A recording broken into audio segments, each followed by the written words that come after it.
Yeah, you were ready for it. You missed that. You missed it.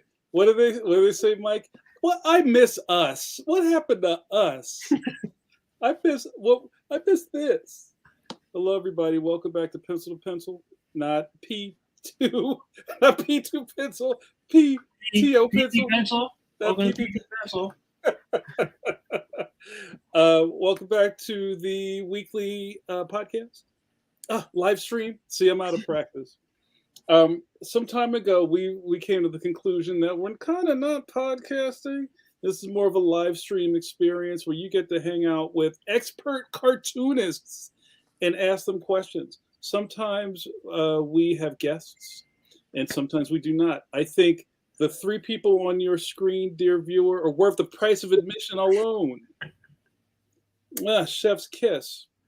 My name is JAMAR Nicholas. I am a cartoonist in good standing, and in the traditional book space, I am known as an author illustrator.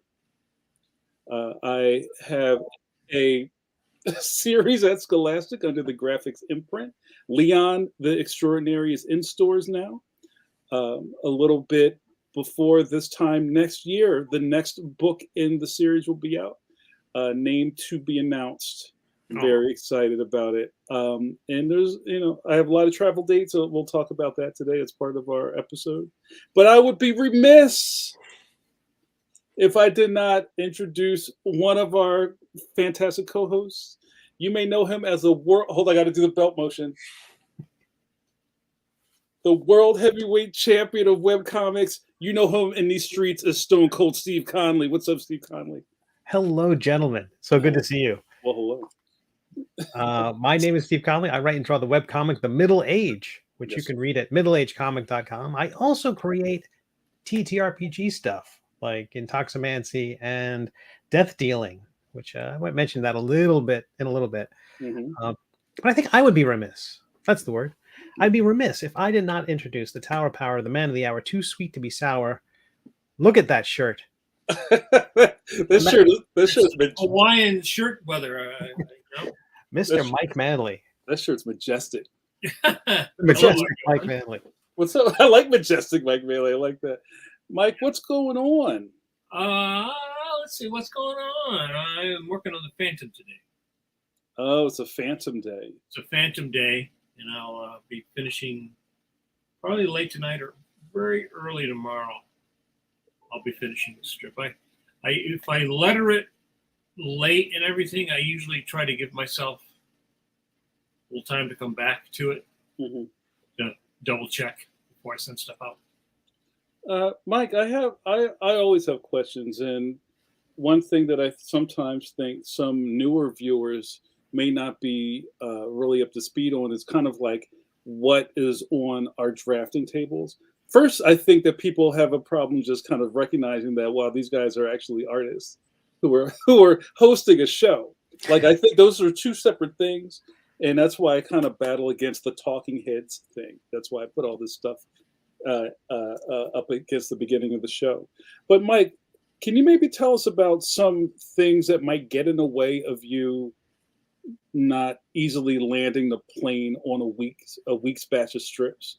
Like, could it be like a rough week of like a lot of really detailed strips that kind of turn into hours, kind of lost? Like, what kind of pitfalls do you deal with? Well, yeah. I mean, last week, actually, every week on the Phantom is that, because every week on the strip is very difficult. It's not an easy strip to draw because you're having to draw like this 2-year storyline we've been working on. They're doing a lot of military stuff, people with guns, and like real guns, not fake guns. Right. Not toasters with handles. Right. And even though it's an adventure strip, people on horses, it's a lot. There's a lot, even though it's a fantasy, obviously a superhero or a fantasy element to it. Mm-hmm. It's more realistic, and that kind of drawing is more demanding. And it just depends upon, if you've got to draw long hallway full of jail cells. That's just a lot of that's just the pencil mileage, right? Yeah. And some weeks, both strips, Judge Parker might have a very busy week. Some weeks it's like people sitting in a diner and it's mostly talking heads. Then some weeks it's complicated, multiple figure compositions, right? And the last couple of weeks, both strips have had a lot of stuff like that. So you're not just like I had, that you can draw pretty quickly, but like there's a car wreck, so I had to draw car wrecks, but I'm having to draw real cars. So you're looking at a real car, real cars, and Tony is very specific about what weapons people are using sometimes. And so it certainly gives me an even greater appreciation, as I've said before, of the people who did comic strips and like war comics. I mean, like that line of DC war comics from the 50s on was probably overall the best American line of comic books for pure draftsmanship. Where you're drawing World War I or World War II or Korean storylines, right? And so you got to get everybody's uniform right, You've got like the tank guy, and then the German, or if you're drawing a Japanese, it's people like Joe Kubert and Russ Heath made it look easy, even though it's not, right? So there's a lot of stuff like that. I mean, thank God for Google, because that does help. Right. Sometimes you'll find something, man, like both sides of the gun are not the same. One's got the chamber, where the bullets come out, right? Sometimes you might find or what does the top of it look like? Or what does it look like if the person's holding it up, right? You've got to find a bunch of photos of just a gun to be able to draw it from all these different angles. Like there's this Jeep I've been drawing this entire storyline. It's like a staff Jeep. And there's a bunch of photos online, but sometimes, you can't quite find the photo you want. So that means, if you can find a photo of a car, you would find the photo you want of the car, and then you would just sort of like trace over it, right? Like in the old days, you would take the photo,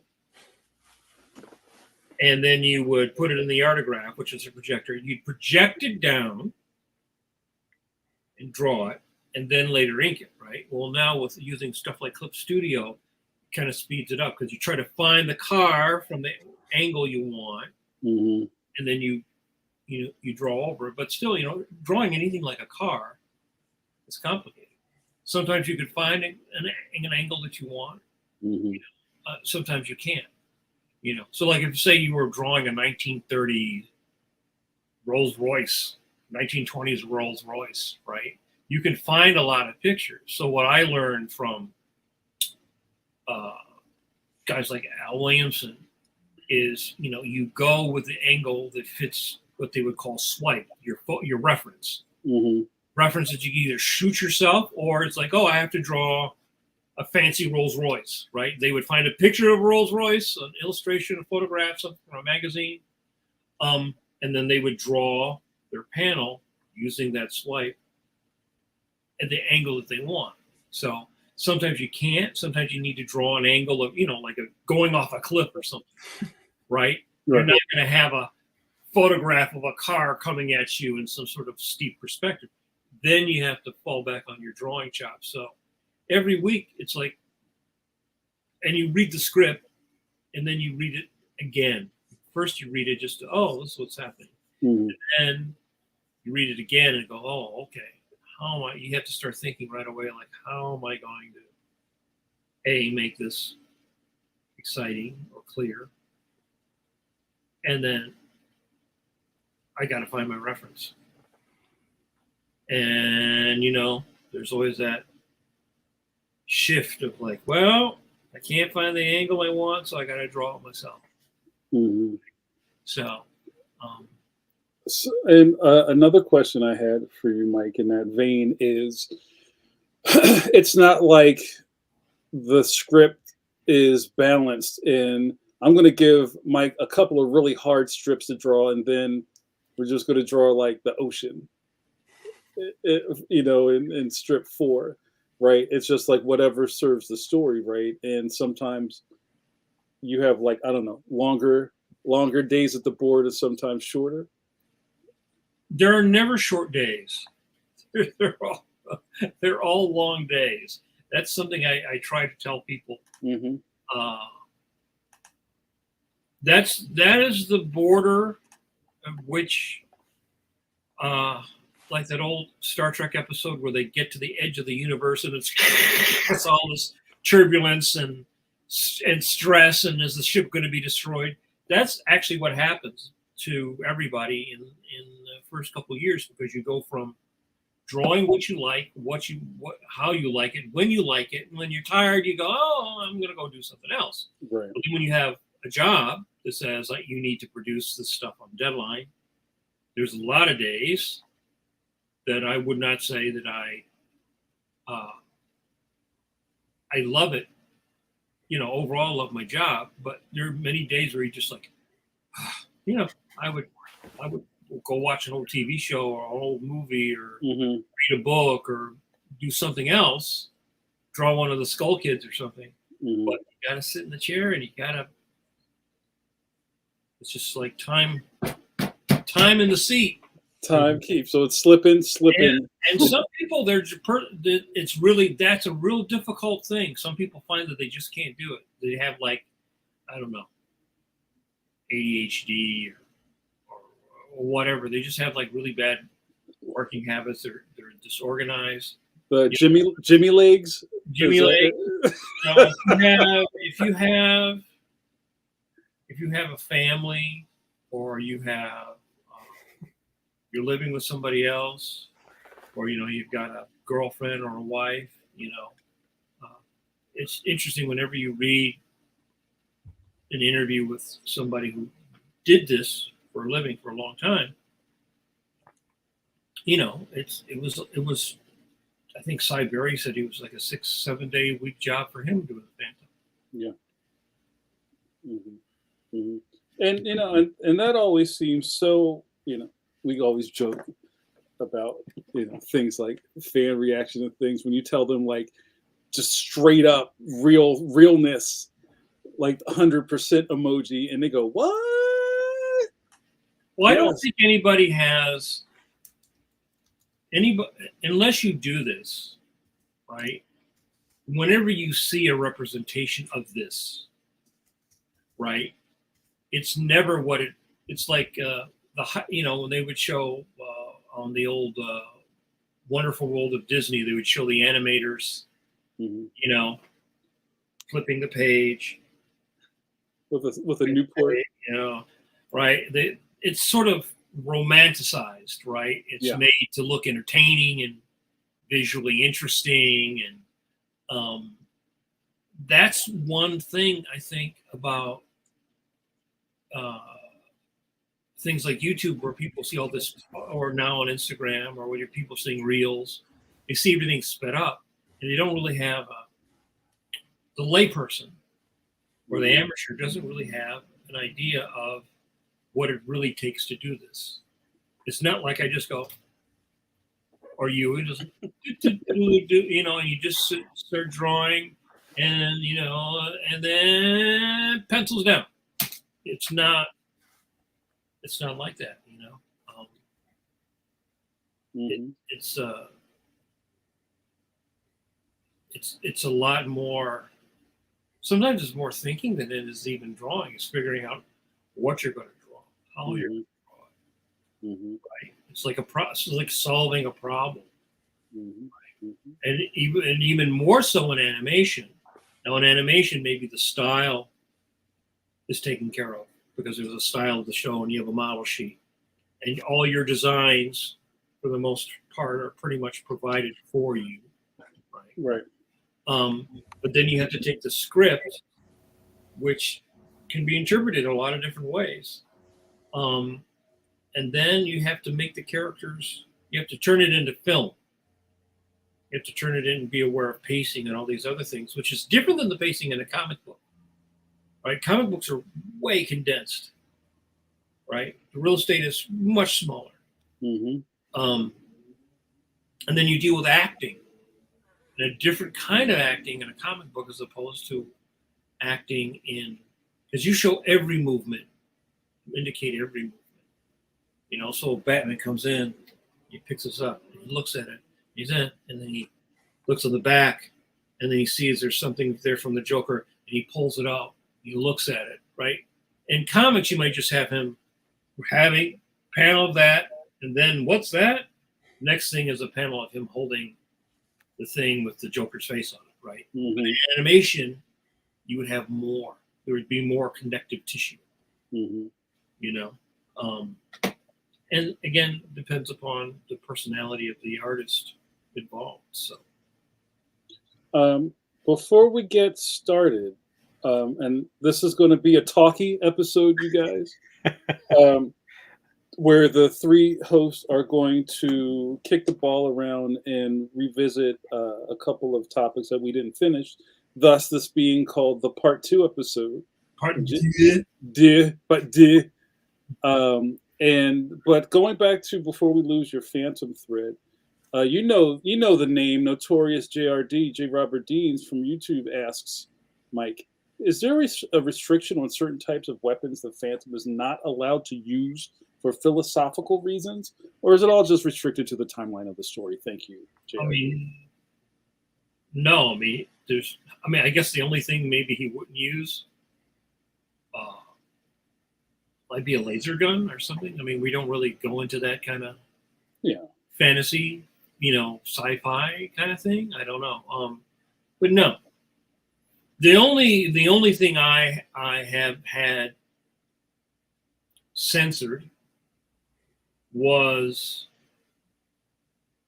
blood, or like when somebody would get shot. Like, I just saw something the other day I was watching. What was I watching? I was watching some old, I love to watch old TV shows, and they've been putting on like whole seasons of old TV shows on Amazon and then on Paramount. So they put on the old, The Naked City, which is great to see New York City in the late 50s, early 60s. So I love seeing like what the city used to look like back then. And there was a scene where these guys rob an armored car, and a guy gets hit with a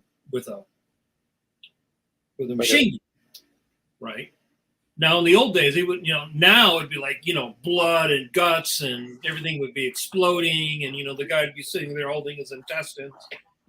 Holding a small kielbasa in his hand. But because quote unquote comic strips are still for children, although I don't think any children really read comic strips, but there was a scene last year where Sirvana shot her abuser. She was like sitting there with the gun, like a Bond scene, with a gun under the table like Han Solo, and then she fires and she hits him, shoots him in the heart, kills him. And so I had the bullet going into him, and they wanted me to erase the trajectory marks. Yeah, like I knew I couldn't. Like in the old days on TV, when somebody got shot, they go, "Oh," and they grab their chest. Where you got me. Right? Yeah, and they would fall over, and you wouldn't see.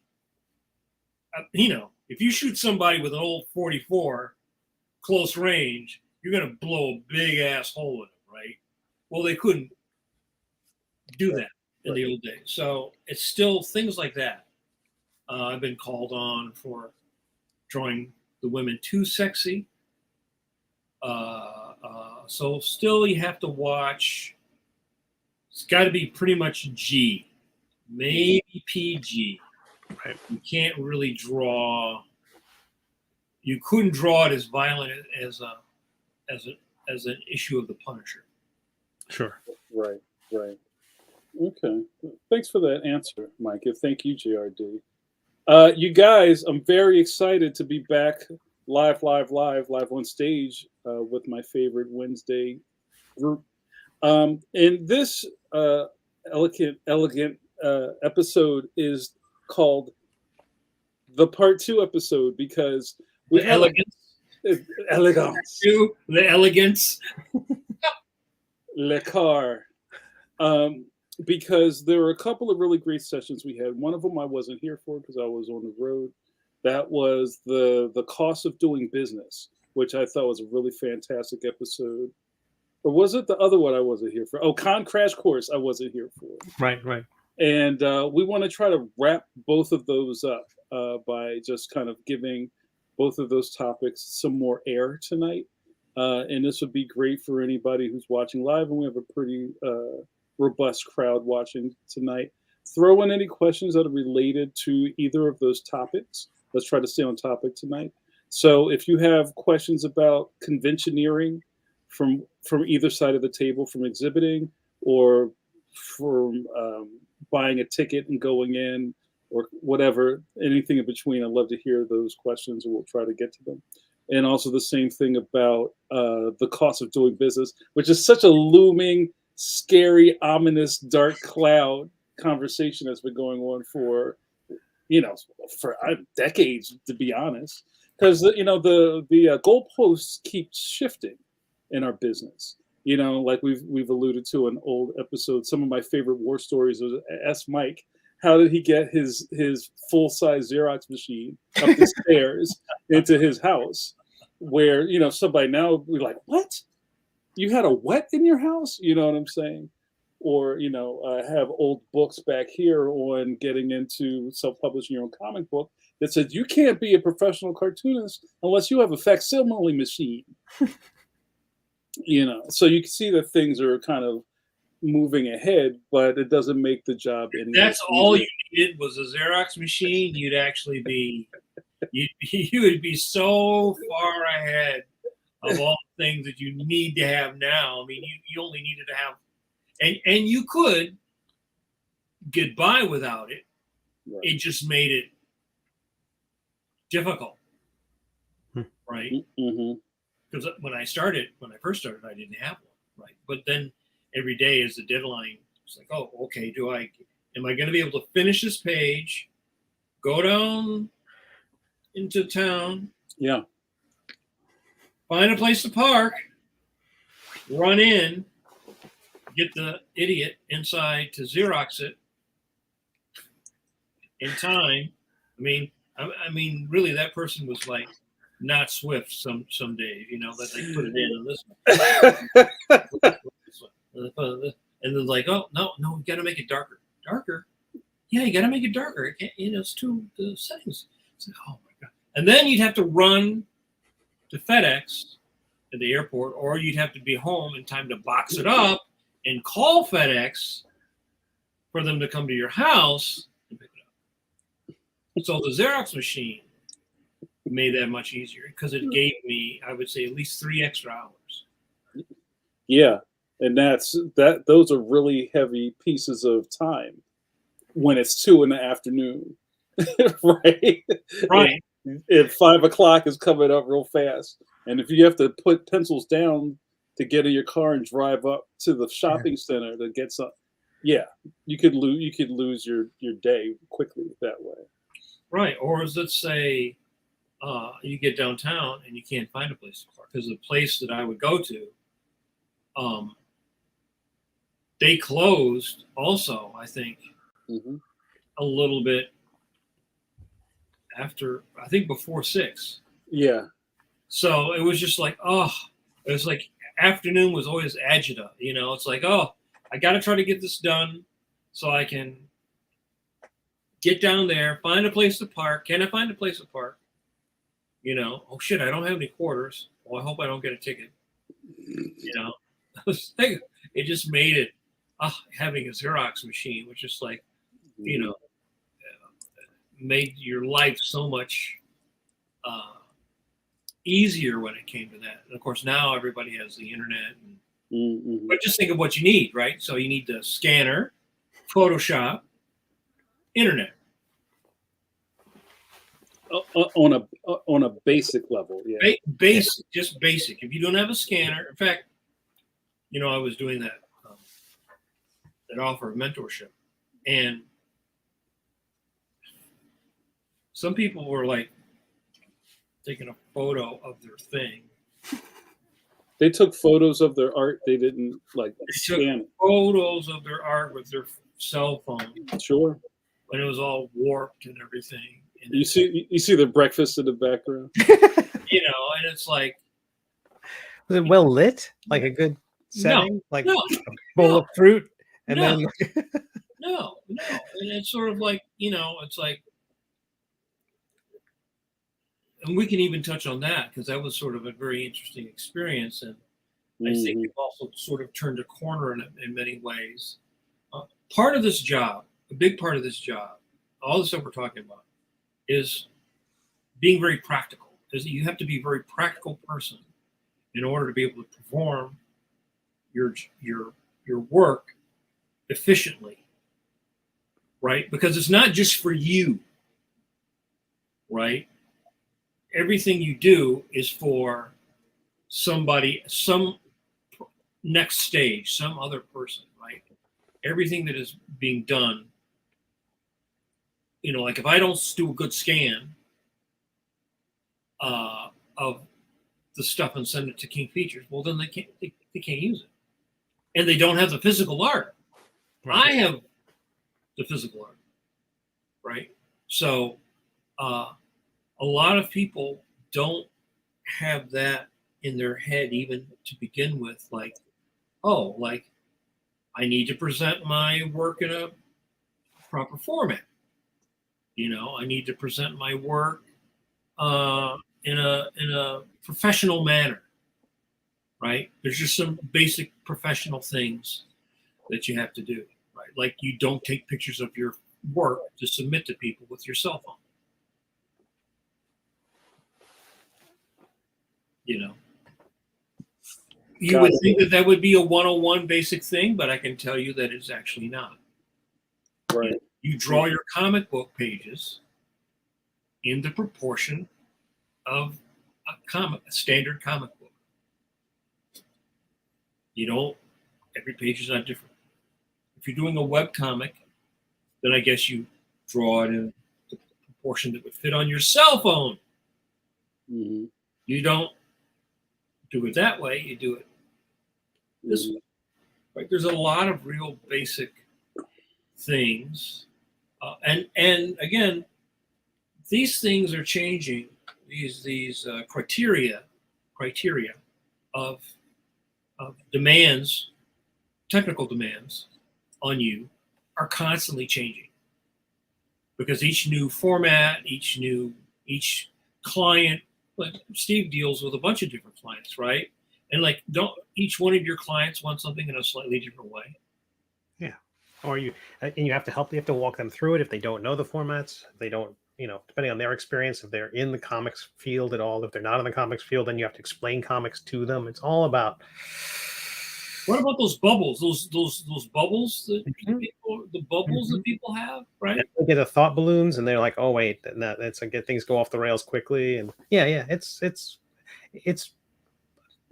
a big part of this too. Is always if we're freelancers, we're also dealing with clients, whether the client's the publisher or the client's the client could be the reader, since nowadays you can speak directly to the reader by going to Webtoons, right?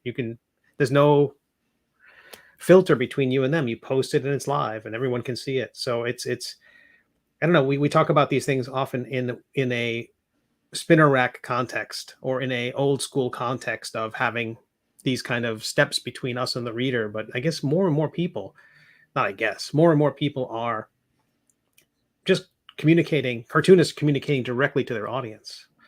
So that's a whole other thing too, because then, especially if this newer generation, most of them are writers and artists. There's much less assembly line work. More people doing what Jamar's doing and what I'm doing, where we're writing and drawing the whole thing. It's a very interesting world. We talk about, usually we're focusing just on the pencil part. We're not thinking about the, writing to our penciling and then writing with our penciling in mind, like not putting ourselves in that situation where I'm not asking myself to get the serial number on that gun just right. Mm-hmm. I could be a lot more vague, or set everything in a, isn't there an anime which, the first thing that happens in every fight is something levels everything. It's like an explosion, and so the background is just this horizontal line. But there are formal qualities to the format that are sort of universal, like good, clear lettering. Yeah, for sure, and large lettering, frankly. Right, and in, I would say, every sample I got, no, the lettering was like universally. You didn't want to read the comic, did you, Mike? Universal. Well, it's like it makes it hard to read it and it's like if you have a nice drawing, but it looks like your 5-year-old brother lettered it, it right. just pulls everything down, right? And so there seems to be, even though all this information is out there, I think there's stuff that's like literally just like slipping through, like lettering, because you just go, I'll just choose a font, right? But you got to make it the right size. You got to make your balloons attractive. You don't want the balloon right on the lettering. Yeah. There's a lot of things like that used to be handled by the editorial. And so they had people who were master craftsmen of lettering and doing amazing logos and fonts and different typefaces for, if the monster was talking or somebody was whispering. I mean, all kinds of different balloon shapes, but everything was like aesthetically pleasing, easy for anyone. A 5-year-old can read it, a 50-year-old can read it, right? And that is something that I see that is universally one of the weakest parts of the craft that's sort of slipping away. The aesthetics and the formal qualities of even like panel borders, panel borders are too thin. Mm-hmm. I'd rather have them wider than too thin. There's a lot of things like that I would see in samples that I would get. And again, so Webtoons doesn't have a, hey, I'm your letterer avatar coming down. Oh, we've reviewed your samples of this week's strip, and what the fuck? I can't read anything. The Windows paperclip with the eyeballs. Yeah, exactly. Yeah. Yeah. I mean, any service that lets you just anybody upload anything, you're going to have that. But I don't know if we're shoehorning this into the cost of doing business conversation. Well, but part of it, I think it is. It is a cost on you, right? If people cannot read or enjoy your product easily. And that's the thing where it's like the more people are doing this all themselves, it's like Stan Sakai and creators like that. You have to be a good letterer. You have to be able to do everything. And if you can't, you have to bring on people who can. I know a lot of cartoonists. Some are colorblind. They bring on other colorists to do their work, to fill in to take care of the things they can't. So I guess knowing your limitations, or having to be a master or a genius at all of it, or at least competent at all of it, right? Because there isn't a good comic that has a weakness, right? It's all, at least has a certain base level of skill throughout the whole thing. Even if you might look at somebody, I guess someone could quibble with Alex Toth's lettering, a maniac, but it's gorgeous lettering. But I'm just saying you could probably pick something of, maybe I don't like Alex Toth's color choices or things like that, but everything was at least excellent and above, right? Well, almost all the older cartoonists could letter. I mean, that was just actually like a basic thing. Actually, many of them would start with doing things like lettering or drawing balloons, things like that, right? And especially newspaper people, they had to be able to letter their strip. If they you're so right. I don't mean to cut you off, Mike, but just to think about it, every cartoonist lettered their stuff. And that was part of the charm of their work. Waterston's, you know, Eisner.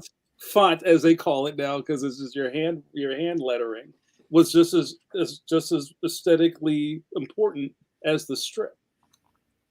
Or both Kelly. Continue, yeah, Kelly. Exactly. Schultz. I mean, even that the talking about it was always that consistency, that harmony between the line work and the lettering that always felt so natural. And when there's a disconnect between those things, even when it's something like the EC Comics felt colder because of that cold lettering. So it has this effect that it's like a background radiation of the whole thing. I've always complimented Jamar on his work in that there never felt like there was a disconnect between the lettering in his work and the line work in his work. It felt harmonious, and that's a huge thing. Thank you. Look at Mobius's lettering. Right. His lettering fit. Yeah, I just saw, I think on Twitter, Pat Rousseau, who was a letterer, has a page of Mobius's lettering, I think from the Silver Surfer. So he did the art, and then he would do another overlay of just the lettering, which is beautiful because it has that same kind of energy that his work had. And so one of the things I saw in many of the samples, and some of the people want to do like webcomics, if your lettering is bad, it becomes a tedious thing to read your art. Yeah. And I think what happens is people then they'll skip it. They're not going to really read it, you know? Well, and that's an early mistake in a lot of cartoonist work, right? They draw the pictures and then squeeze the words in later. It's not like, I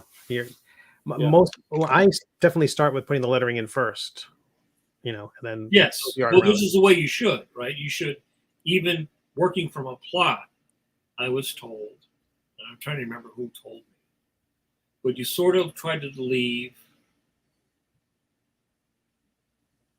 30% of the balloon, of the panel, where people could place the balloons. Now, it used to be there was no balloons going between panels. The balloon was in every panel was a contained unit. Then I'm sure somebody who is totally like into lettering and everything could probably point out when they went from being just like, if you read an old Harvey comic or something, they didn't have lettering going between the balloons. Then all of a sudden the lettering could go anywhere, right? It was all over. There's also the aesthetic of how much negative space to leave around the actual lettering itself. Kind of like the diamond they talk about. I believe it was Tom Orzechowski who used to letter the X-Men when Chris Claremont used to write it. Or like when someone like Alan Moore writes, they like to write. Some writers like to write. And so because of that, the letterer can be very influential because they can kind of compact a little bit more in a smaller space, right? That's a real talent to be able to do that.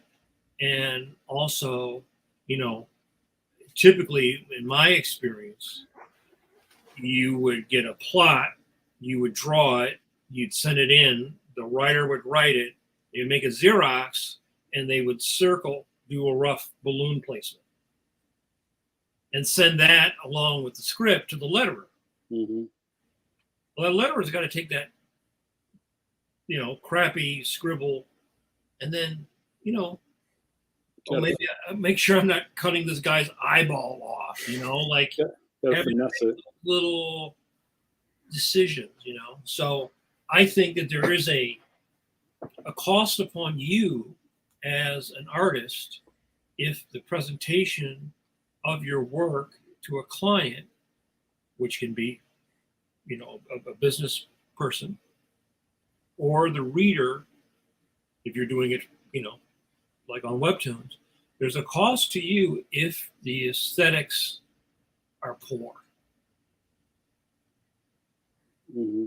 Anything that lessens the magic spell you're trying to weave, and these are not things that people probably naturally think about, because most people are thinking about drawing comics. They're just drawing. Wolverine jumping out a window. Yeah. Right. And I think, I think if people are doing comic strips, just about everybody who's doing a comic strip is thinking of the lettering, because, in most humor strips, lettering is probably 50% of the visual landscape on the strip. Like if you look at Garfield, like Garfield's like here, right? And then all this is lettering. Mm-hmm. And he's like down here with Odie, they're down here at the bottom. Mm-hmm. Yeah, that's true. That reminds me of, I might have talked about before, there's this meme that was going around. Remember the meme where it was Ponytail Annika and Padme? Anakin, and people would remix it. So Anakin goes, I'm finished. I finished my comic. And then Padme goes, did you leave room for the lettering? And then she's got that face. And then, like, you just see his face, like his lips, and the rest says like a word balloon over it. So, I mean, I like that we're kind of going down this road about costs, and it made me think of our good friend Shelley in the chat had mentioned paying for fonts. And I know that we talked a little bit about that in the cost episode about, the difference between, and I kind of got into it with somebody in the chat because a Turner team, maybe it was you, I don't remember, where we were getting this thing about like, well, you could do everything on your phone. You can, but who does everything on their phone? Well, but you know what I mean? It's like, you can do it, but should you be doing that? You know what I'm saying? And Shelley just brought up, pay for your fonts. Pay, period. Pay. Right? Because here's the thing, and this is something I would mention to the... we got I don't know what happened. With the echo? Yeah, it's also echo. One of the things that I would mention to the students was, if someone came into this room right now and they took your drawing, went over here, made a bunch of t-shirts and sold it, you'd be like, hey man, that's mine. You're ripping me off. People don't really think, that they're so easy to rip, but somebody made that lettering, right? Somebody made that lettering. And so I feel as one artist to another artist, like if I'm going to use a Blambot font or a whoever font, right? Whiz-bang, right? I want to support them as a fellow craftsman. I morally feel I want to support my fellow. I don't just walk into a comic book store and just take a comic, right?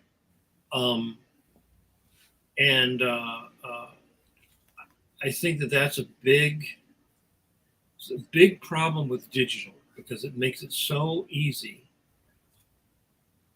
that you start doing it when you're young and you don't even think about it. Oh, I just need it. Like you can go out there and you can find free fonts, right? So you can find free fonts. But I think if you're going to you'd be a professional. A professional would go pay for stuff, Again, we talked about this before. A lot of people complain like, oh man, I got to pay $26 a month to use Clip Studio Paint, blah, blah, blah, blah, blah. And that's not, it's like a plumber doesn't go, God damn it, I got to go buy more tape. Yeah. I got to buy more putty. I got to buy more PVC. Can I just go to this junk pile and find some PVC that I can reuse? That's not fair. Yeah, and you're going to be a professional. You're going to make your your way with this stuff. That's just the cost of doing business. But you still get to complain. You just pay for it. You pay for it every time you pay for it. Complain. And you get to write it up on your taxes. Yeah, right. America's Tom Zoller, well, hello, Tom Zoller, says, paying. I feel the same way about Photoshop, Illustrator, Clip, and health insurance. You get it.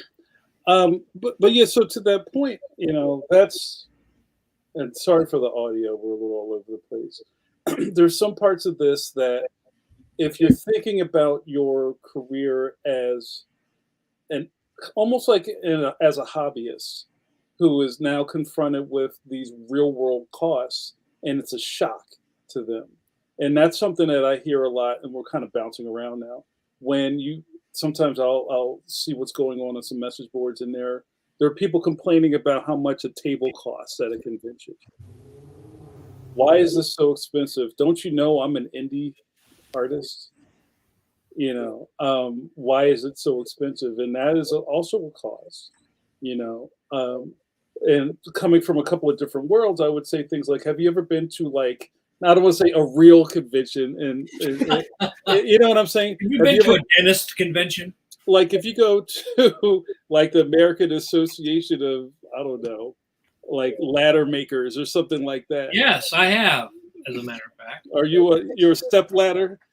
Step ladder 415 is that to get in the door, you can't, like, it's not open to the public. A lot of those things aren't open to the public. You have to register. It could be hundreds of dollars to just register to be on the floor, right? And then to exhibit, it's like thousands and thousands of dollars. And that's just a cost of their business. And I would say things like this in the past, like, kind of, if you really knew how easy we have it dealing with comic book conventions, you probably wouldn't complain. Well, actually, most people don't go to a convention to make profit. They go to a convention. It's viewed as an expense for promotion, right? And many publishers, like I think John Morrow, would go to a place like San Diego, which is very, very expensive. And I know a lot of those people are probably happy if they break even, right?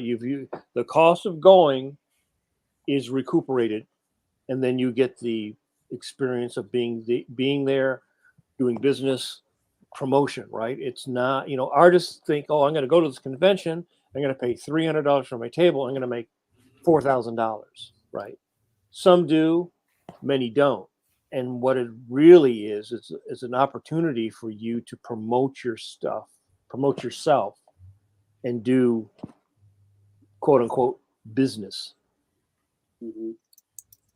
But I think that's kind of lost in the sea of people selling fan art. You know. Mm-hmm. Well, I think I want to talk about the fan art thing too. But I had one other thing I wanted to say about just the cost of thing. And I remember this was a big milestone for me. And, you know, all of our journeys are a little different. And Mike would probably laugh at me because I have no idea how much a Xerox machine costs in the 80s. It was probably thousands. How much did you pay for that copier?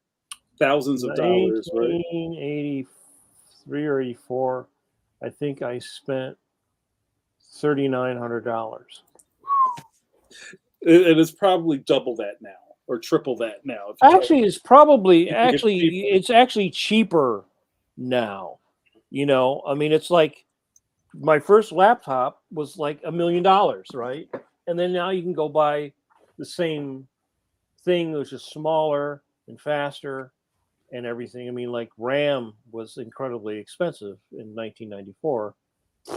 You can go buy a 5 terabyte thing for, you know, $200 now. You know, I mean, it's so much cheaper. But again, I weighed that expense over the course of my career, right? Not just now, but over the course of my career.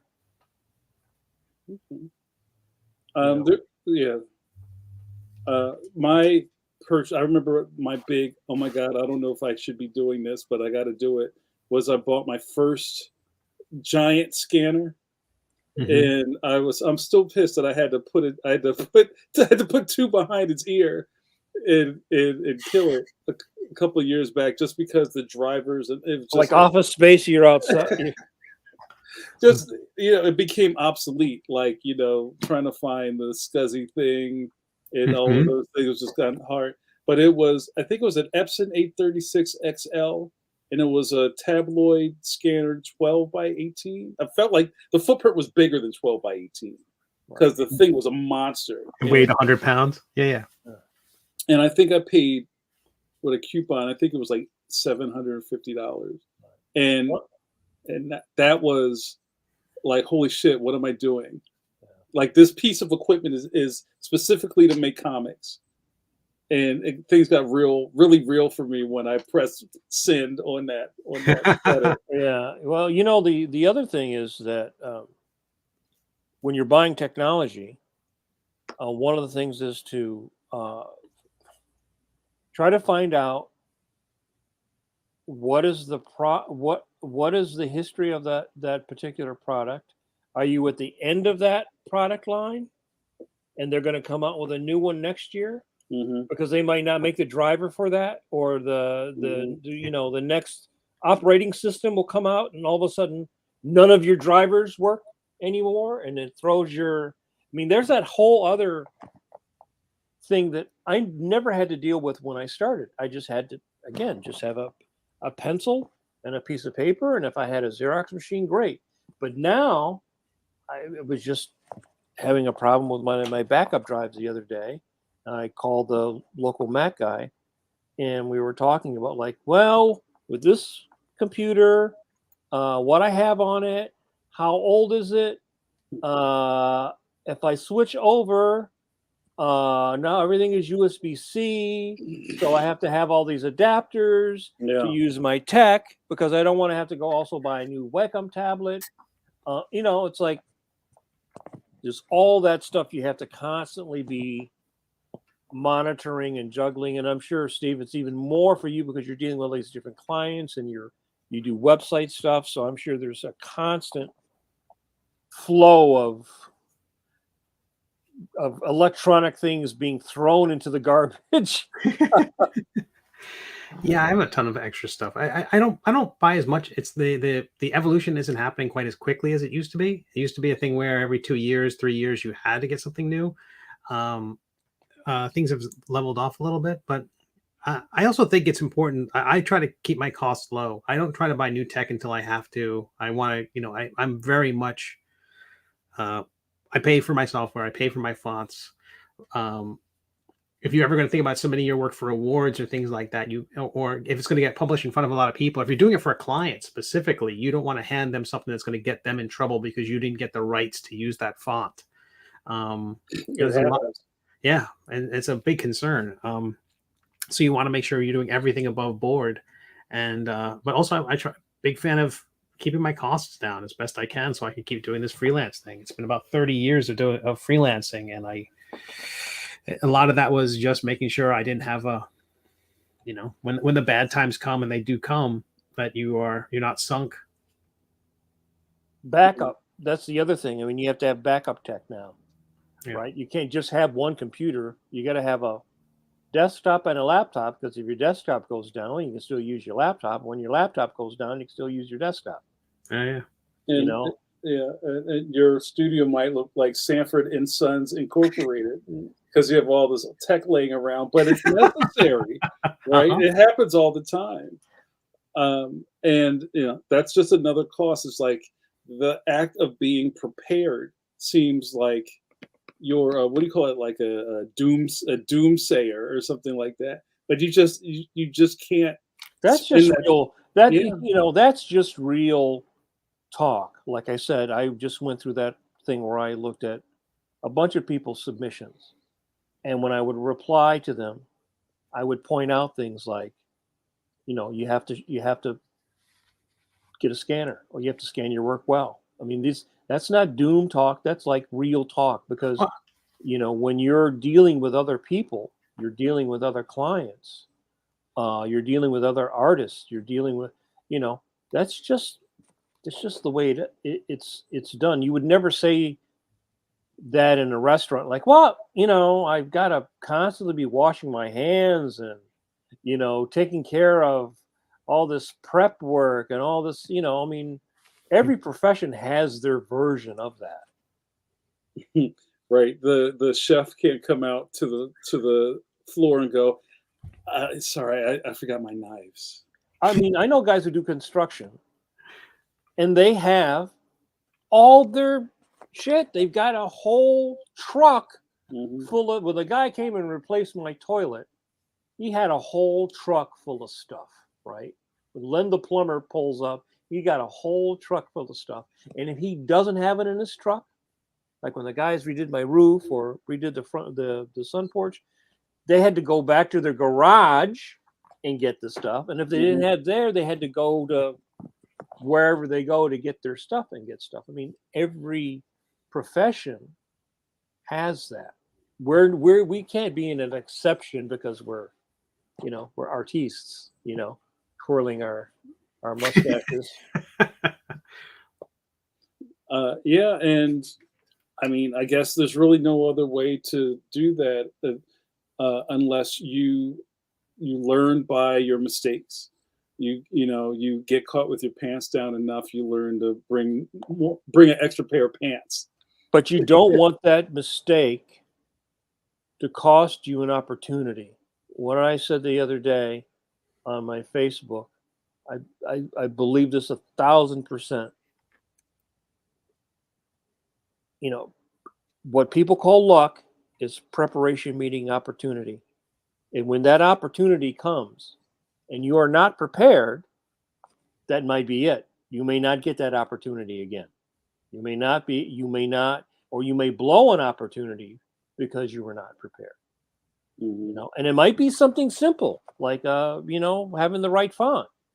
Oh, you use this font and you didn't pay for it, and your client does a big direct mail piece, and all of a sudden they get slapped with a lawsuit because you didn't pay for some photo from Getty Images or whatever. I mean, stuff like that happens all the time.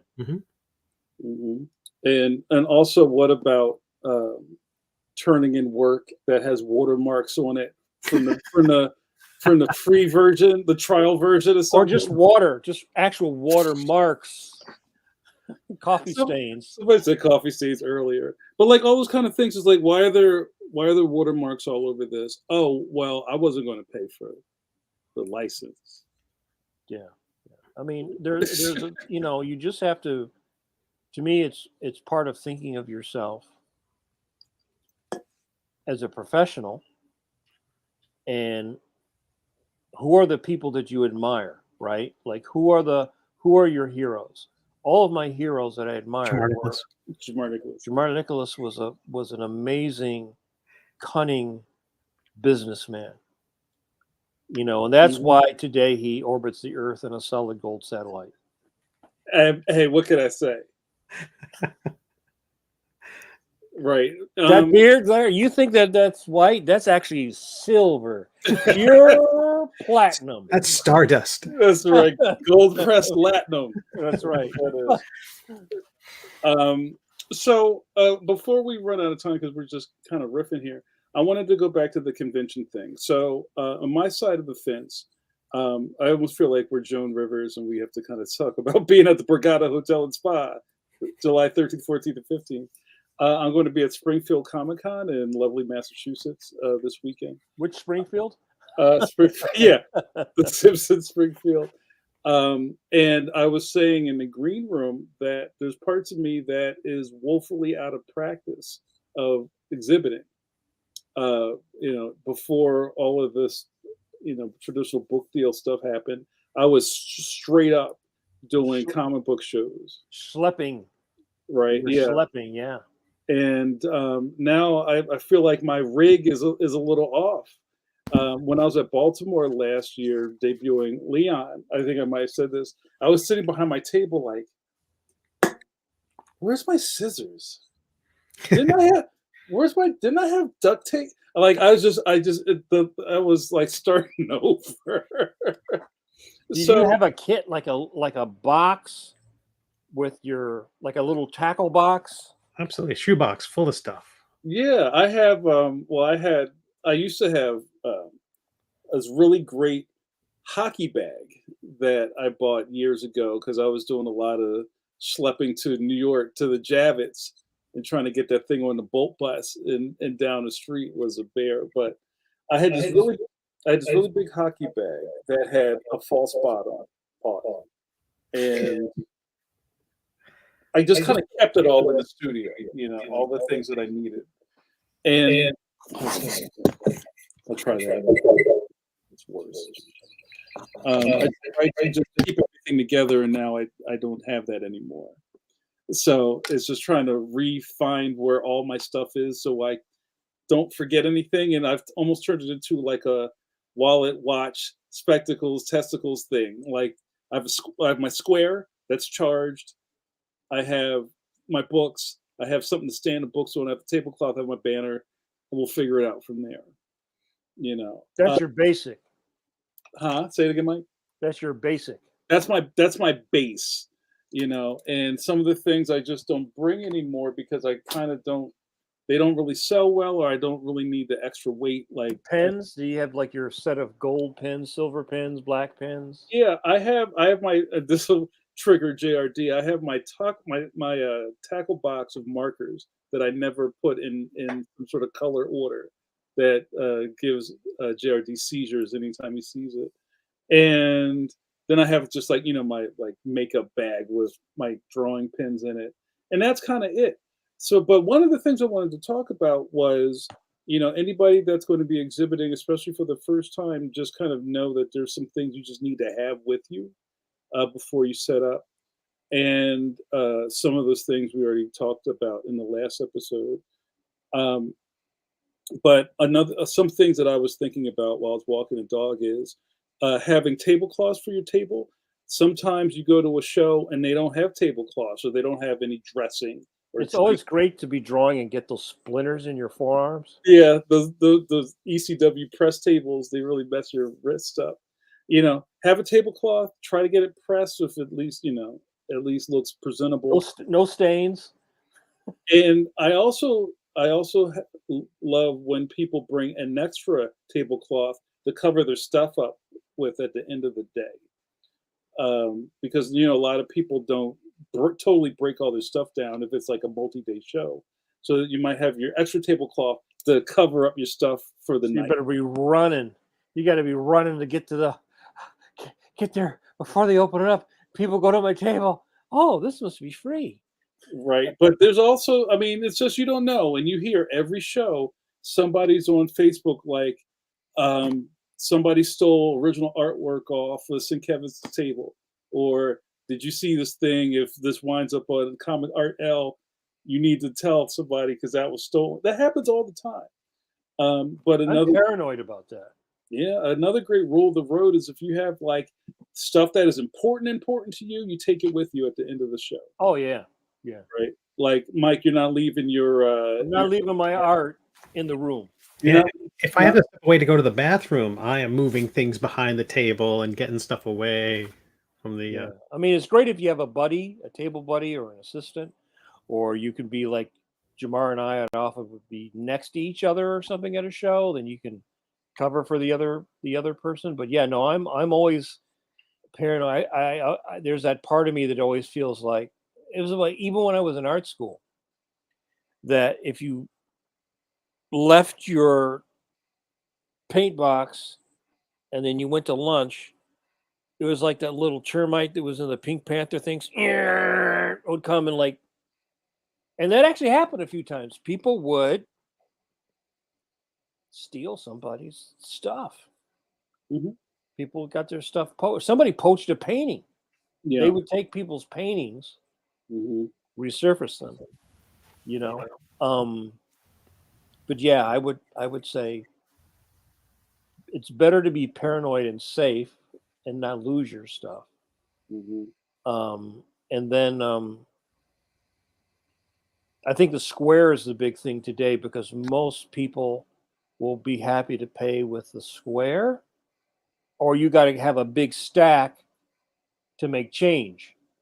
Mm-hmm. And then a lot of people run out of money, cash, and maybe they don't want to get jacked for the $3 to take the money out of the Mm-hmm. ATM at the convention center. Mm-hmm. But if you say, well, I'll take the square. Mm-hmm. What's happening now, and I saw this at the Philly the fan expo that I was at with Hawthorne in Philly a couple months ago, is that even the square is shifting. Everybody's doing Cash App and Venmo now. There's a lot of just like phone transactions that is happening now that I was a little surprised by. Like I saw it coming a little while ago, but I didn't, like the average fan now goes, well, you don't have Cash App. You don't take Venmo. They're not thinking about even having a card to give you to swipe.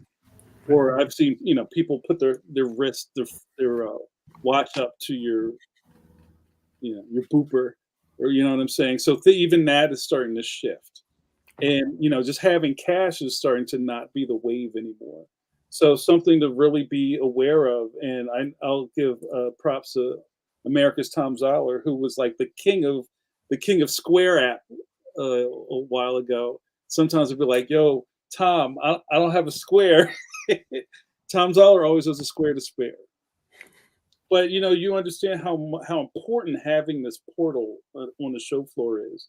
But sometimes you might be in a place where the Wi-Fi is garbage, or you can't Or they get. turn it off on purpose, so you have to buy it. That's New York. New York does that. Oh, you want the Wi-Fi? Oh, why didn't you say so? Hey, $400 is yours for 4 hours. Yeah, I mean, all those things are real. And if your only mode of paying for things is hoping that this thing connects to your phone, you know what I'm saying? So, like, don't play yourself. Just think about the worst case scenarios for every time you go to a show and how you can circumvent that. Have Jay- your checklist too, because Yeah. everybody gets frazzled. I know most freelancers, the few days before you go to a convention are never easy. You don't get enough sleep, so if you have your rig packed ahead of time, it helps. And also, before everybody's talking about money, also just talking about the theft. Again, anything that you have that looks like it could easily just get swept away into a sea of people, you should probably keep off the edges of your table. All you have to do is get distracted for a second and where's my phone? Did you see my phone? Yeah, somebody probably walked off with it. Right. So you just have to kind of think. That's why you carry a switchblade, so you have to think in 3 dimensions. You know what I mean? You have to really think about where you are and where your stuff is. And don't clutter your table. I think that's the one thing I see. Some people, they take like everything, and they got so much stuff. I think you maybe overwhelm people because you're thinking, I want them to buy, look at all, I got 90 prints, right? And then I got stuff on my table and I got buttons and stickers and books and, it's like, is it too much? Do you sort of overwhelm people sort of like they can't focus on anything? That's an interesting point. I cover my table with tons of stuff. I've got miniatures, I've got books, hardcover collections, softcover collections, pins, postcards, mailing list sheet. But I think the idea is I try to give it a narrative flow. I try to make it's like designing a page of a comic. You want the thing to have a single impact when people see it. They're only gonna have 3 seconds as they pass by your table. You can't make it a confusing thing to understand. I think you want to make sure that as they're going by, they go, "Oh, I get a sense of what this is. This doesn't look like a retail booth or a yard sale." Then you flash them, and they're like, "Oh!" They come back. No, they go faster. But I think having a lot of stuff's fine again, but keeping the stuff that kids might grab off the table. But I've seen your table. And even if you had that stuff, it's still aesthetically laid out so that it's not like an overwhelming wall. Right. But it's packed. But I think you just have to have a sense of you know, you don't Well, you want have a booth too. You're buying a booth. You're not buying an artist alley table. Well, sometimes I'm in a table in Artist Alley. I mean, Yeah? at Heroes Con, I was just at a table, and you treat it the same way. I mean, people could see the side view. It kind of it's a less clean look, but Mhm. you know, a single table's fine. But again, it's packed with stuff. I have a couple of things to add to this. And James, what's up, James? James says you probably stack a few books high and keep the boxes underneath, right? Now, I'm not the best at this, and I've had successes and failures. But one of the things that I think are really important, especially now that you're we're back in a very crowded convention season, and even though it might sound really exciting that the fire marshal may show up at any minute to close this down, just because there's a million people in the show doesn't mean that they see the things on your table. So I think having height, not Ray Anthony height. What's up, Ray? I see you.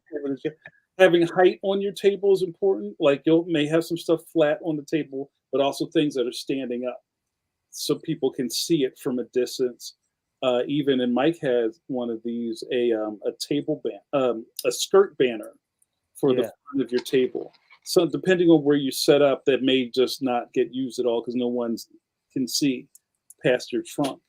And also, if you're making a banner for your table, we all have convention banners at this point. Consider when you're getting that printed that probably 3/4 of the bottom third of it, no one will ever see because it's behind your table.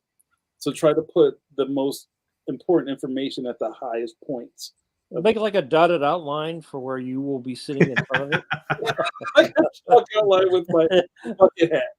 Well, that's the thing I do too. Is like I've got a bin that I bring to shows that I'm driving to. It's not one for flight, and that bin contains like the table standees that fold, some books. It's got tablecloths, the toolkit, table display copies, ones that people can manhandle, so they're not going through the books. So you have the merchandise you're going to sell and the stuff they're going to touch, and then there's also that bin is large enough so that my banner can stand on it, and that gives me another 2 feet of height. So it just makes the banner that much taller. So it might be something else people might try. Yeah, that's super important. Just those tips are great. And also, like I said, sometimes I'm guilty of this. If you are doing commissions and things like that, you kind of need to put that on your table somewhere.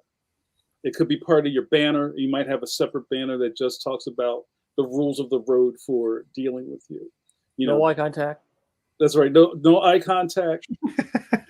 You charge for signing things. I do. Checks. I charge for signing checks. Well, and that's a big thing nowadays where a lot of people may charge. They may charge. It's free up to a certain amount of books. Then after 5, I'm charging you.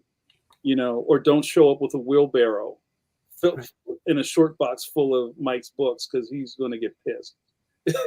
You know what I'm saying? Like all that stuff is really important for people to know so they don't piss you off, just because they didn't know.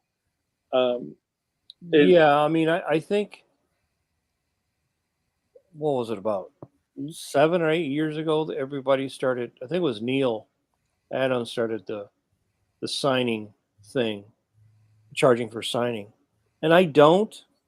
I guess if you wanted to have a jar where you were taking money for donation to give to the, I don't know, local SPCA or something like Hero that. Initiative, yeah. Right, yeah, things like that. I think that's what Walt does. Simonson does stuff like that.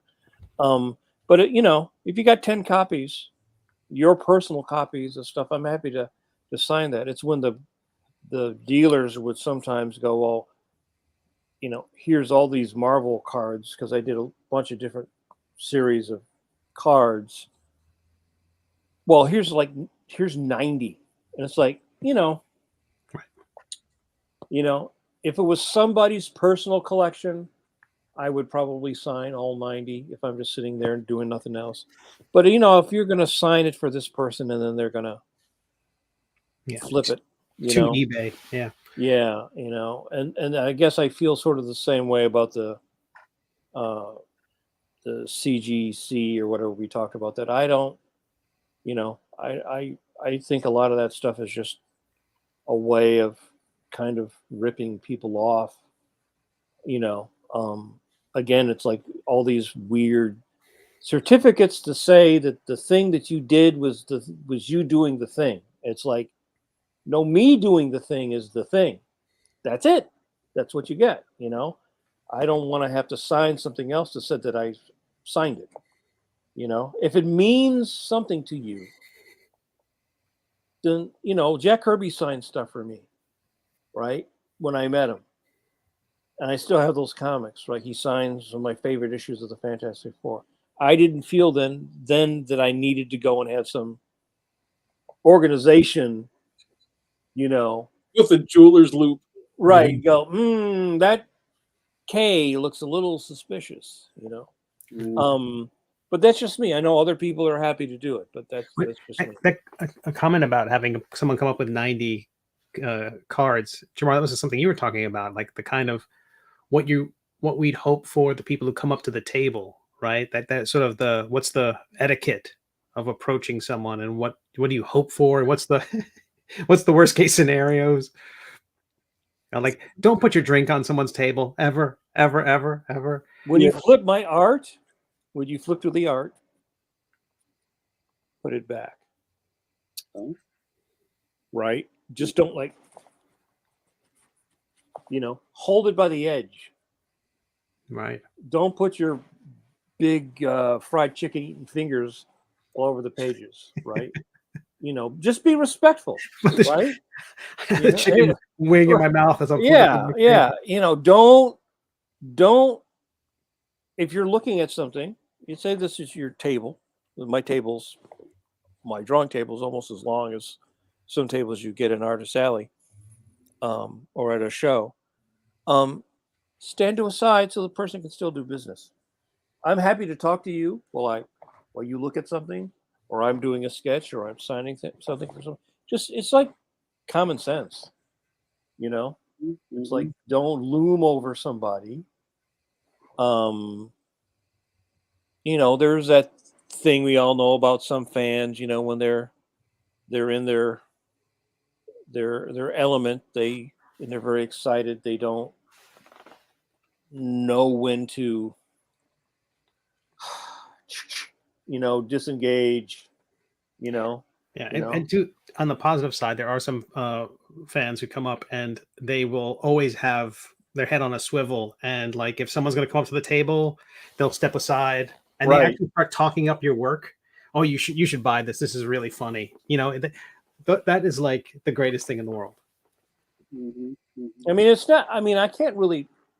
There was only that one time where I had the Scratchy, this guy, and Jamar sort of saved me from that fan, because this guy was sitting there scratching him. 2 chops to his throat. Bop bop. Right. This guy was sort of like, he was monologuing while at, you know, he was a fairly tall guy, so right about here was his crotch, and he was scratching himself like he had fleas. And it's just like, Jamar kind of like threw himself on the hand grenade. And that cemented our friendship forever. Because like some people, War story. Yeah. I mean, that was probably the worst, because I've never really had a bad, truly. It was D-Day. Yeah, I think, to me, the thing, sometimes shows can be boring. I think that's the other thing, that maybe fans are excited. Fans are probably more excited to go to a show than I am. I like to go to a show to meet my fellow cartoonists. But honestly, sitting by this stage, because I've been going to conventions since I was 15. That's a long time, right? It's like 45 years I've been going to comic book conventions, right? And they're all pretty much the same, right? Like, even if you're in a different city, some are run by nicer people, but you're basically behind a table in a room full of people doing stuff, And sometimes, it gets a little, if you're talking to people or you're sketching, you're engaged. But otherwise, it's sort of like just kind of boring to sit there in a room full of stuff. And in the old days, you always had, like, at the wizard thing, you always had oons, oons, oons, oons, oons. It was always something, or there's always something Yeah. going on like that. And Yeah. Conventions seem a little quieter now. Thank God. That's like I think some of them have noise ordinances. Like I think, isn't it? I don't know. Maybe in some of the fine print, Steve may know that you can't blast audio on the convention floor. I wouldn't be surprised. I wouldn't be surprised. I do think they have like a kind of a good neighbor sort of thoughtfulness policy, where if you start being aggressive or making other people have a tougher time selling their stuff, I think they can ask you to stop or leave. Yeah, that's just too much. Can't disturb others. Yeah, I mean, in San Diego, there was more of that, except it's such a giant thing that you have 70 things in the room doing that. You've got something playing music, something playing a video, something playing, something playing music, something, constantly going on. It's like being in Las Vegas or something, with all the one-armed bandits always ding, ding, ding, ding, ding, ding, ding, ding, ding, ding, ding, ding, There'll be something different at the convention. Right. Yeah. But for me, I enjoy meeting a few fans. I like drawing sketches for people that they enjoy. But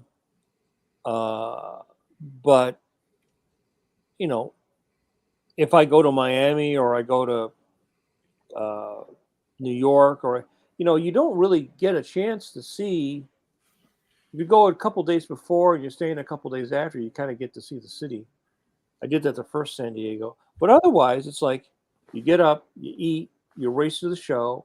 You're so bombed out, especially in San Diego, by the end of the day, and it's always such a crazy coordination of trying to get, like, well, are you going to go to dinner? Okay, well, then we're going. And then the crowd gets bigger and bigger and bigger, and it's like, if you got more than 5 people, you're screwed. You got more than 5 people as a group trying to go anywhere in San Diego, you're screwed. Because, you can't have like 15 people. Let's all go to, Shake Shack. Well, or Surf and Turf or whatever, it's just like the city is just so swamped. You can't get a big, giant group of people. Right. But along with the preparedness thing, I have been at the front of a lot of those really bad experiences where, because I'm that dude, I want to be everybody's pal. And it's like, hey, you want to go? You want to go? You go? Okay. Next thing you know, there's 15 people walking down the street on a Saturday night in Manhattan trying to find a table. Doesn't work. At 8 o'clock. Yeah, it's over. But I've been telling people for a while, like, my new jam is breakfast. Mm-hmm. Get up early, get some eggs, I'm cool, and that's more of a low pressure thing to me. And, another thing to Mike's point is, because you're trying to catch up with a lot of friends, there can be pressure that you start, and I've been guilty of this. I start to overpromise things, or like, oh man, hey, I can't wait to see you guys in a week. We're going to do this, and then we're going to do that, and then nothing happens, and then like you're kind of creating pressure on top of pressure. The last couple of years, I did not try to go out. I would actually go back and I would order room service. Go back, maybe take a nap, wake up, order dinner. Because, running around in Baltimore, trying to find a place, it's packed. There's probably a baseball game or some other crazy thing going on, right? Yeah. And it's like, I don't want to have to fight to just go out and eat. And then usually everybody's so swamped, the food isn't good. unless you go to a really super expensive place where most people don't want to pay $70 for a steak, right? You'll get good service there. But if you're going to a place where every Tom, Dick, and Harry's going to go, it's not going to be a quality experience. Like, and you know, to that, I would suggest, and it really depends on what you're working with, how you're there, and what you're doing. But like, if you can, like, try to stay out of the gas lamp at dinner time. Mm-hmm. You know what I mean? Like, get in an Uber and go somewhere else, where I'm sure you'll have a different experience than waiting online for 50 minutes for a table. You know what I'm saying? It's just kind of like thinking a little outside the box. Yeah, last San Diego we stayed off, like away from the Hyatt, away from all those other places, at a little place. I forget the name of the area, but it was really easy to go. It was over where the Dick Blick is, over in that area. And it was easy to go out and walk around. And you might have to wait 20 minutes on a Friday night, Saturday night, popular night. But I didn't try to go to like the Gas Lamp or any of those well-trod areas. I tried to stay sort of like off-site. And, you know, if you take an Uber, you take a taxi to the place in the morning, or you walk, that's fine. I want to be able to enjoy. I don't want to be so tired when I come back from a convention that I need 3 days to recover from, you know, climbing Mount Everest, right? And and San Diego is very much that way. It's colder. Also, right. I mean, San Diego is a beautiful city, and it's usually always beautiful weather. You know, those East Coast shows in the fall are always a toss-up because you can have a hurricane. You know, several years we've had hurricanes. You get bad weather, you get rain. You know, that's a pain in the ass. I have a very button-down kit now. I can put in my granny cart and push. You know, do you have a tarp to put over your stuff if it's going to rain? You know, it's probably not going to rain in San Diego, but anyplace else, you might have rain that weekend. I mean, many weekends in San Diego and in Baltimore, we've had rain. Before we hang up, I wanted to kind of go back to Steve's thing. Oh, and there's a couple of questions that I want to try to answer real quick. About kind of what we would like to see as good behavior from people that come to your table. And we've already addressed kind of people overstaying their welcome. And that can sound very kind of like bougie, right? It's just like, oh, I love talking to everybody. That's, you know, let's just make that clear. I do enjoy you coming up and talking and everything. But there's a point where when hands start going into pockets and they're like rocking on their toes and they're just like, so what else? And I you know what I mean? And I guess this is putting out there. I think there's a lot of exhibitors that are thinking at this point, buy something or leave.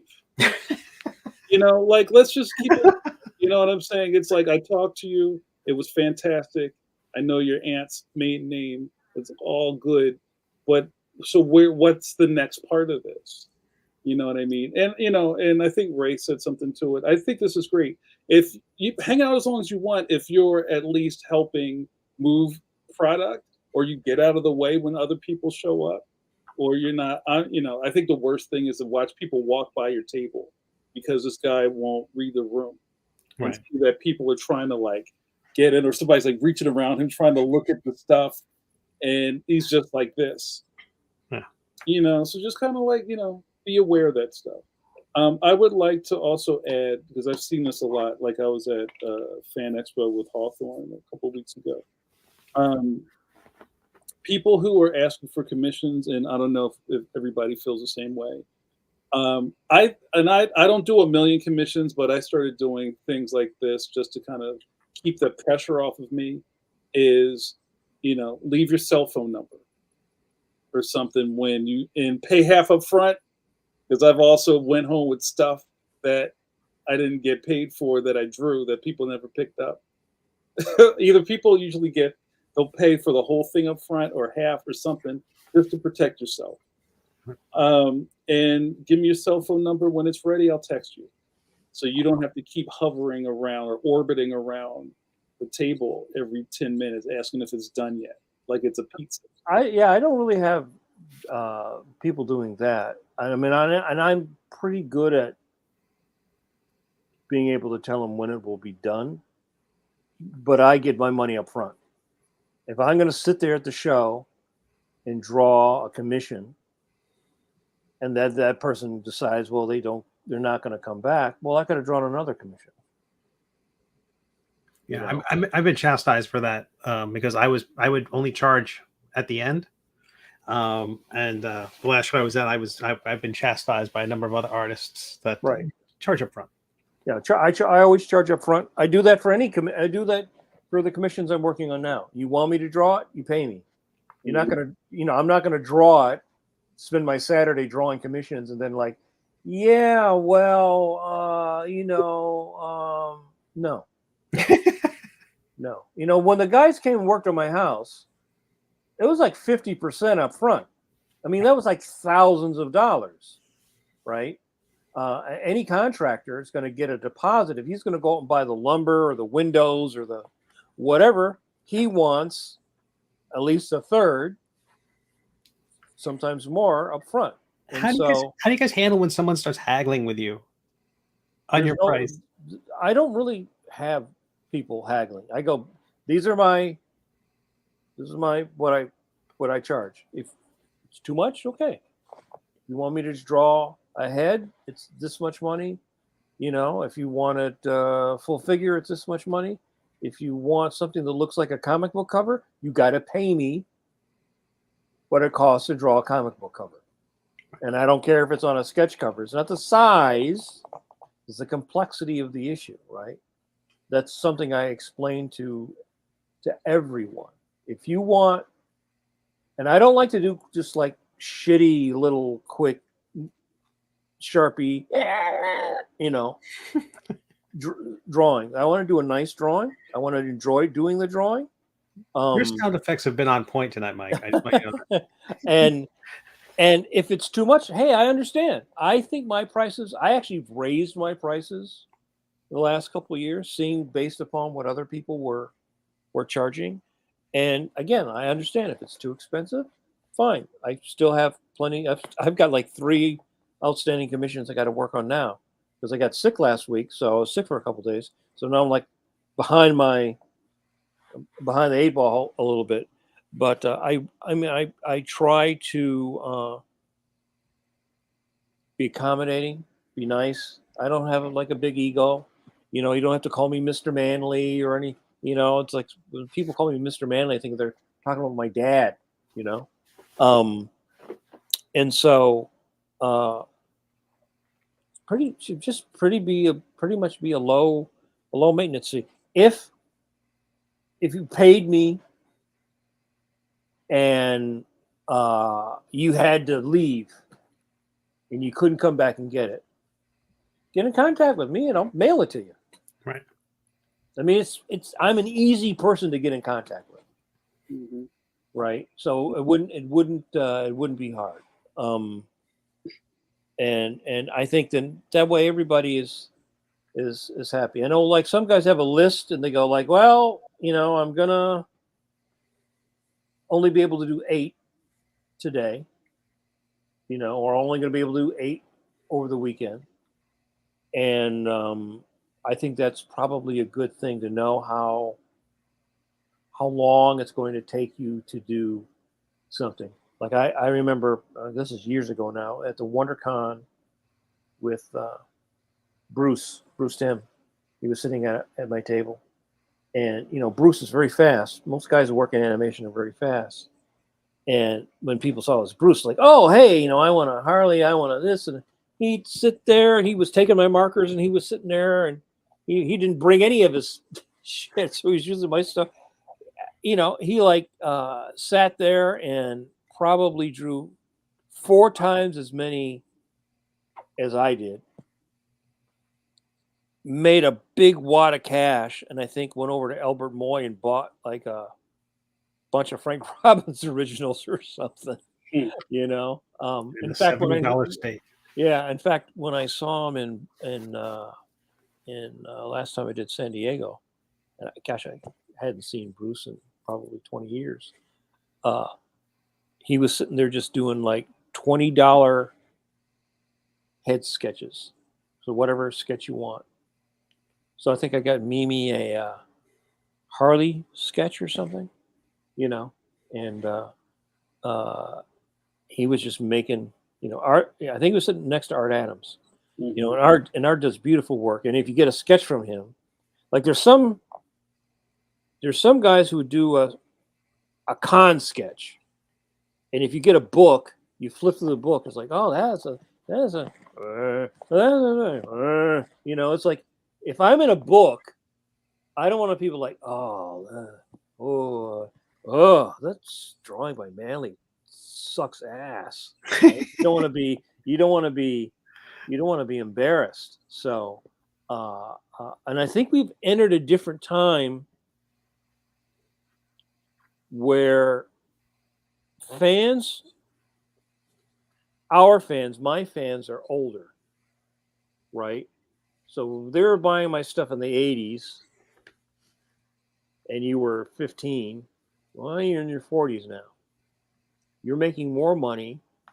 You still involved in the hobby, but you're appreciative and you're willing to pay for something that's quality. You know, you see people have theme sketchbooks.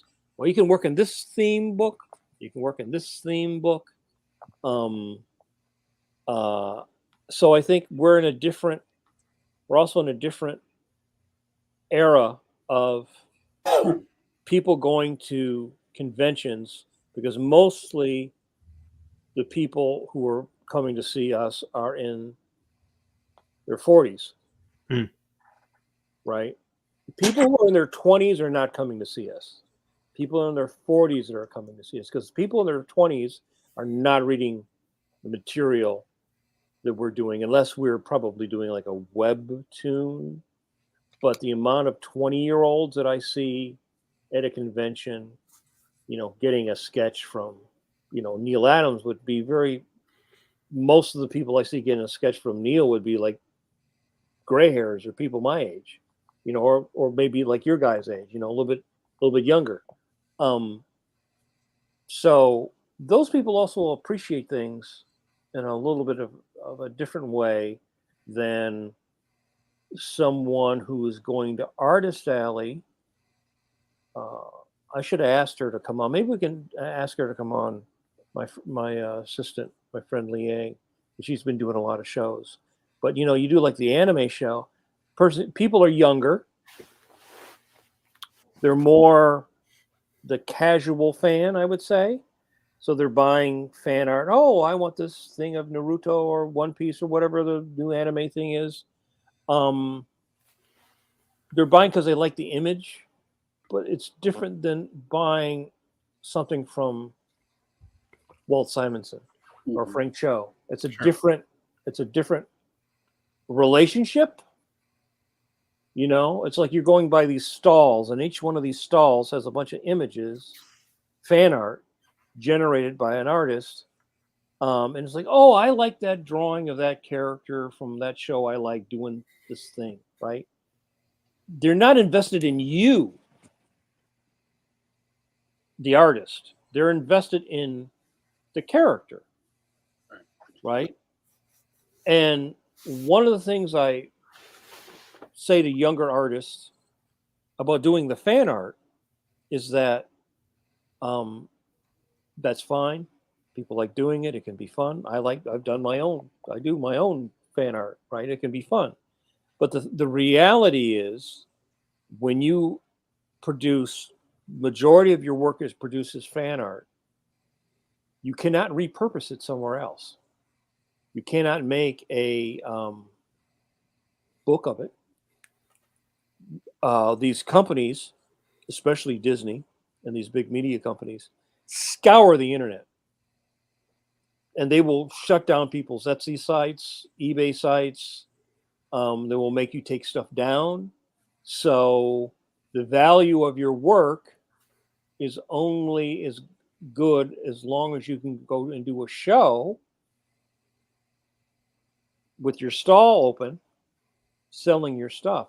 It will not have the same legs as if you are making your own art and now you have 500 images of you. And the people are coming to the table buying you as opposed to you just making Fandom Pikachu, right? Fan base stuff. And I know there are people that make their living that way.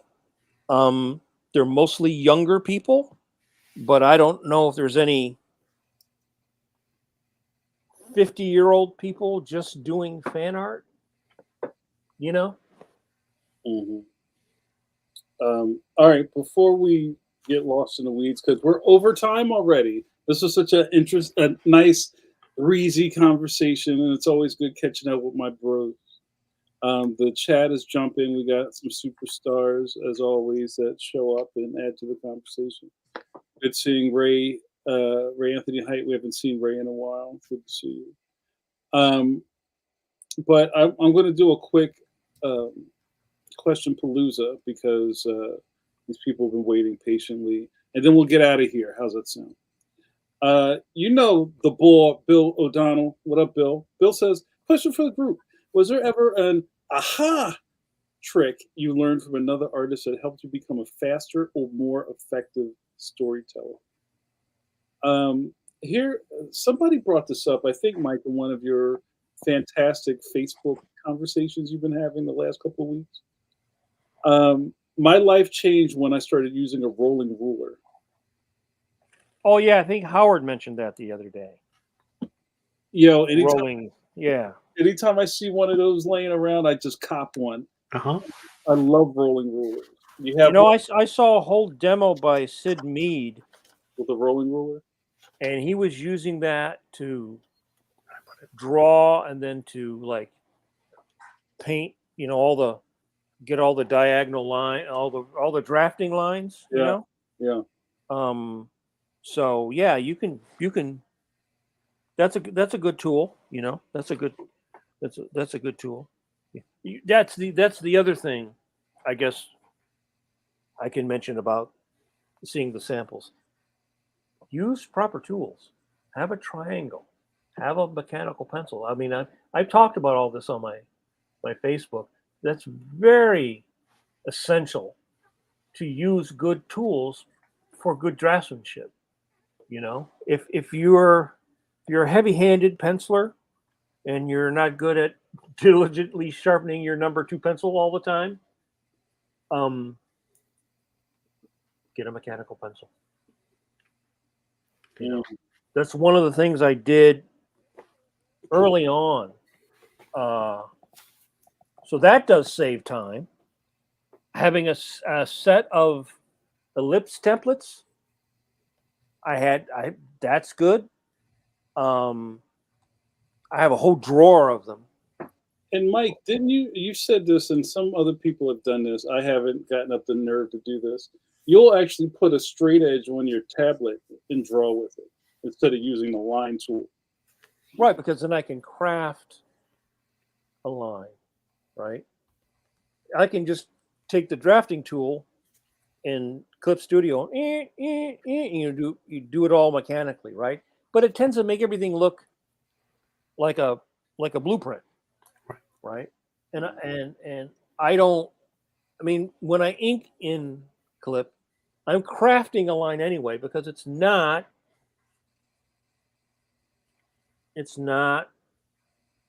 a real nib on a real piece of paper, right? And you got a smooth piece of paper or a rough piece of paper is going to change. And this is a Faber Eberhard, I think, like a school nib, which is pretty stiff, as opposed to a 108 or a Gillette 303, which are much more flexible.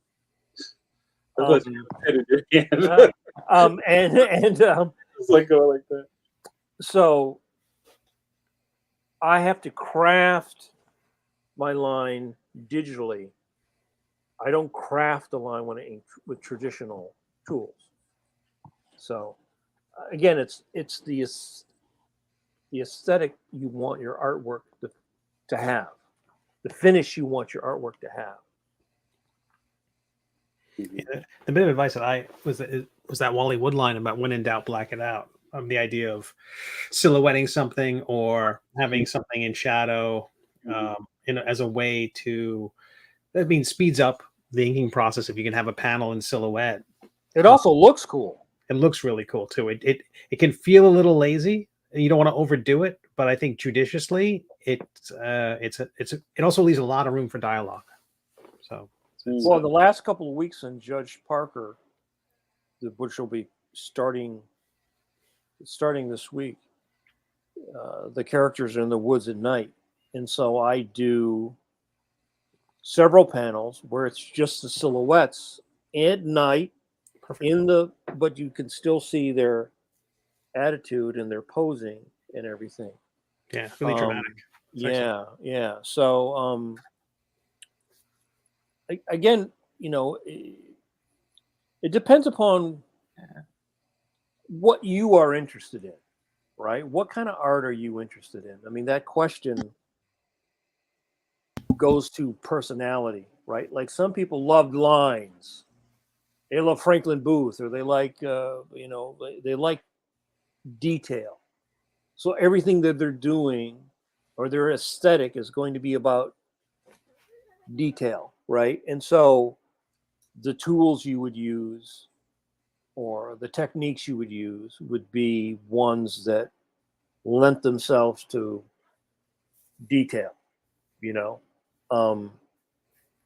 and so I always study the people that influence the people that you liked. So let's say you like Jim Lee.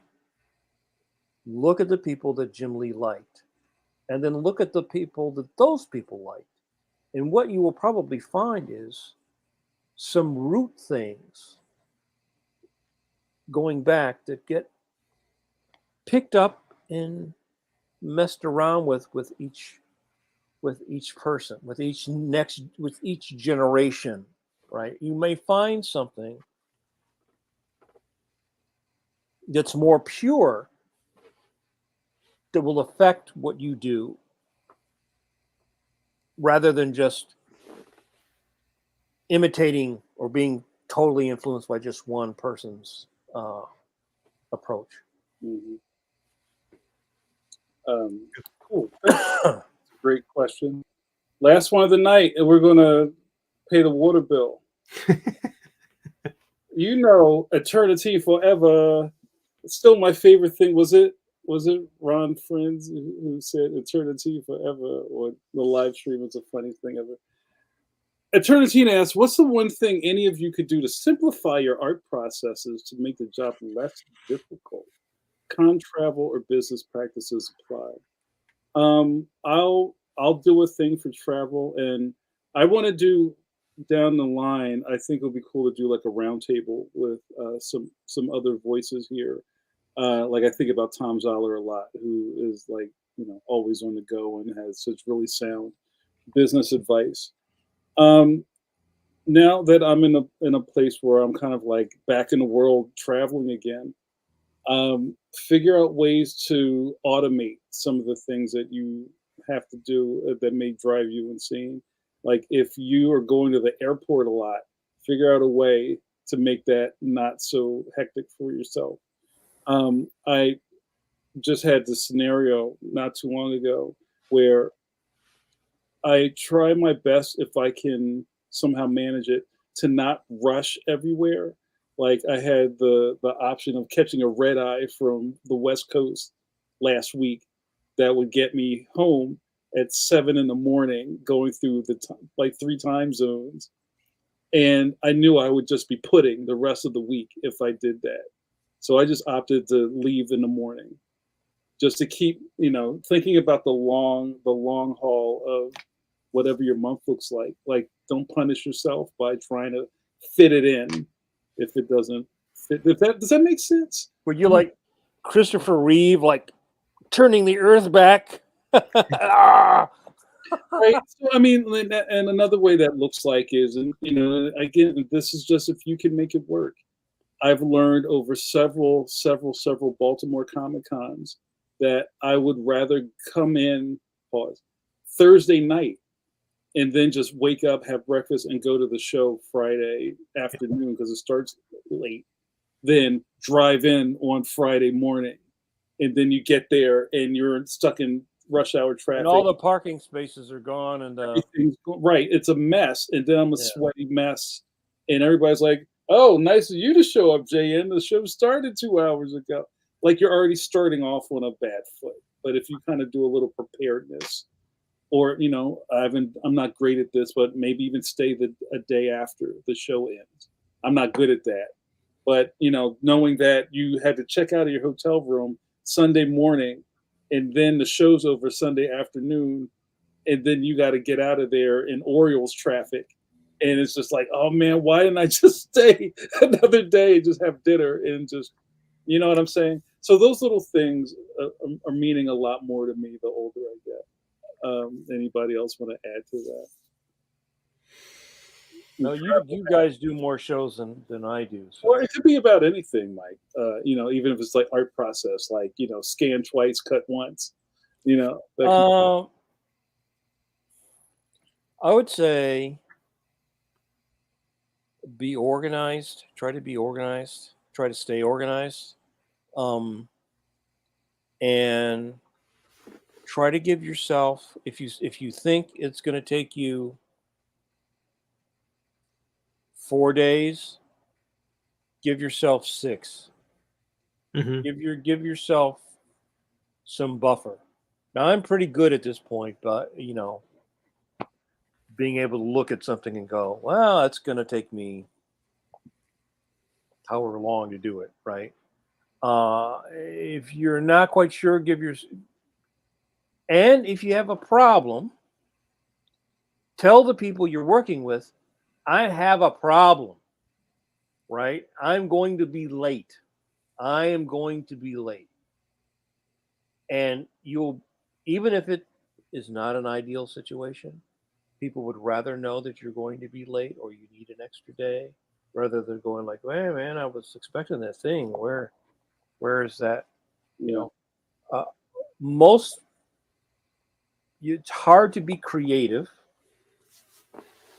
when you're stressed. Yes. When you're waiting, like, oh, that phone's ringing. Oh, I learned very early in my career, just try to take that off the table. If you want to get mad, you want to give away pages, you don't want to work with me again, whatever, fine. I'd rather that than, you're working long hours, you're not enjoying the process, you're just stressing yourself out, and then in the end, we all do this because we love it. Why else would you do it? Right? Why else would you do any of this stuff unless it brought you joy? Right. Right? So maximize the joy and get rid of all the other BS. That's my feeling. I like that. Maximize your joy, your if you're a cartoonist, a professional cartoonist, you're going to spend minimum 10 hours a day, 6 days a week working. Yeah. And if you don't enjoy that, if you don't enjoy what you're doing, if it's just all like pulling nails, why do that? Why do that? You're not going to make enough money to compensate for 70 hours of pain every week. That's my feeling. I'm thinking about that question. I always make things more complicated than they need to be, more difficult than they need to be. But I think one of the steps I've been taking is accepting less from myself. not expecting to make the page perfect, not trying to do something that I can't do, and just kind of like, oh, it's done. It's done. Just accepting it that it's done. That done is better than perfect. And living There is with no perfect. There is no perfect. the right? next page will be better. Right. The next page will Every be better. week, every week, I send out stuff that's not perfect. Right? Every week, I look at something and go, oh, I could redraw that. I could make that figure better. I could, Yeah. But then you get caught in a loop, and you would never get anything done, because it's not about perfection. It's about rolling. It's about rolling, right? It's about keeping it done. If you're going to do one painting, well, this painting's going to be perfect. You never finish the painting. Right. You would never. You can get caught in that mindset, and you'd never finish writing a song. You'd never finish a painting. You'd never finish a comic. Like I said, every single week, I look when they send me the PDFs. All I see is everything that I would change. Mm-hmm. Oh yeah, absolutely, absolutely. And that's the thing I always said about webcomics. It lets us publish faster than we can hate it. We get it out there before the honeymoon's over, and like, oh, what did I do? But I want to add a little note before we go, guys. That this week I just want to tell everyone that some of the TTRPG stuff I've been doing, the role playing game work I've been doing, Intoximancy got nominated for one of the awards that they give out at Gen Con, so the Emmy Awards. So my first stab in this world. Yes. And the voting will be open to the public on Friday, so everybody can vote. And I would ask you to consider going over to any awards and, vote for the thing you like. And if it's mine, that would be awesome. But check out some stuff. I love it. Yeah, congratulations, man. That's hot. I love to see you in different spaces, and I can't wait to get a road report after that. And then you will have a partner also floating around the Earth in a solid gold satellite. We'll be rolling dice up there. All right. I have one last thing, and then we're going to get out of here. And I love all of the things that we talked about. This was a really great episode, and I've had this conversation with a lot of our older, refined cartoonist friends. Is that, and I've said this a lot in the past, is that being a cartoonist, you are accepting a warrior's death. When you sign up for this, they give you your sword, and they say at some point the call will come, and you're going to die on this thing. Like, dropping dead on your table or whatever. That sounds very romantic. And like proof positive. And something changed in me a couple of years ago where I felt like, you know what? I enjoy being alive. So what? Yeah, I know, right? That sounds like a stretch, but like I have tried to insert more moments of me smelling the roses. You know what I mean? I'm still really not good at it, but I fall asleep in my chair almost every night. But like not at the desk. Yeah. I mean, I do it almost every night. I'll wake up and it's 3 a.m. and I gotta get up. But the white noise on your TV. Poltergeist is I refuse, if I can, to do all-nighters anymore. I just can't do them. Wuss. Sorry, Mike. And I'll speak to that thing about controlling your week, because when you're a freelancer and all you really have is your health, right? Oh, so true. Your greatest commodity, right? So it's like, if you're not taking care of your sleep, what did I say? Coffee Break, you got to take care of your mentals and take care of your chicken, protect your chicken. If you're like always dragged out and stressed out and you're burning the candle at both ends, you're going to pay for it. Right. And I know that if I do an all-nighter on a Sunday night going into a Monday, Wednesday, I'm still kind of messed up. So I would rather just turn the light off and come back to it in the morning. Well, the thing about as you age, you rob Peter to pay Paul. And even when and it depends upon you individually, some people like me, for the bulk of my life, I was able to pull all-nighters, right? I haven't pulled any all-nighters in the last year. I've worked late. I like to stay up late. That's just my thing. But some people, when the fifth cup of pot of coffee, there's a decline in what the quality of what you produce, and it takes you longer to make stuff as you get tired. So it would be better to go and get 4 hours or 5 hours of sleep, cut it a little short, get up, be refreshed, work faster. Right? I mean, it's an individual thing, you know, and I think I was like the king, especially in my 20s. Brett and I were talking about this. Blevins and I were talking about this the other day. You know, the mileage we burned in our 20s and 30s was, you know, I'd work 36 hours in a row, easy. Yeah. You know, I'd easily work 2 days. I think my most was I worked almost 3 days with no sleep once, right? And it was almost like being drunk. You were so tired at the end, right? It was like a Sudoku drawing in your head. Right. Now I know other people that could just even their 20s could not work. Their constitution did not work that way, right? And so, do you have to? That's the question. You're more organized and more efficient. Do you have some laborious bullshit process when you go into your studio? Got to jerk around for 4 hours before you finally sit down and actually start working, right? Because a lot of people are like that. They waste so much time. They're not efficient with their time. You know, they come in. Blue Sky, Mastodon, Twitter, Facebook, Friendster. Right. You know, your Instagram. I mean, when I was in my 20s, that didn't exist. So even if I wanted to, I couldn't. Like when I worked with Al, he would bring in, we'd have coffee and donuts in the morning, and we would kind of, you know, reminisce, BS, talk, look at all the great stuff he had or whatever. So he would kind of warm up. But, you know, when I met him, he was 53, right? So he was not in his 20s like I was, right? And he worked hard, but he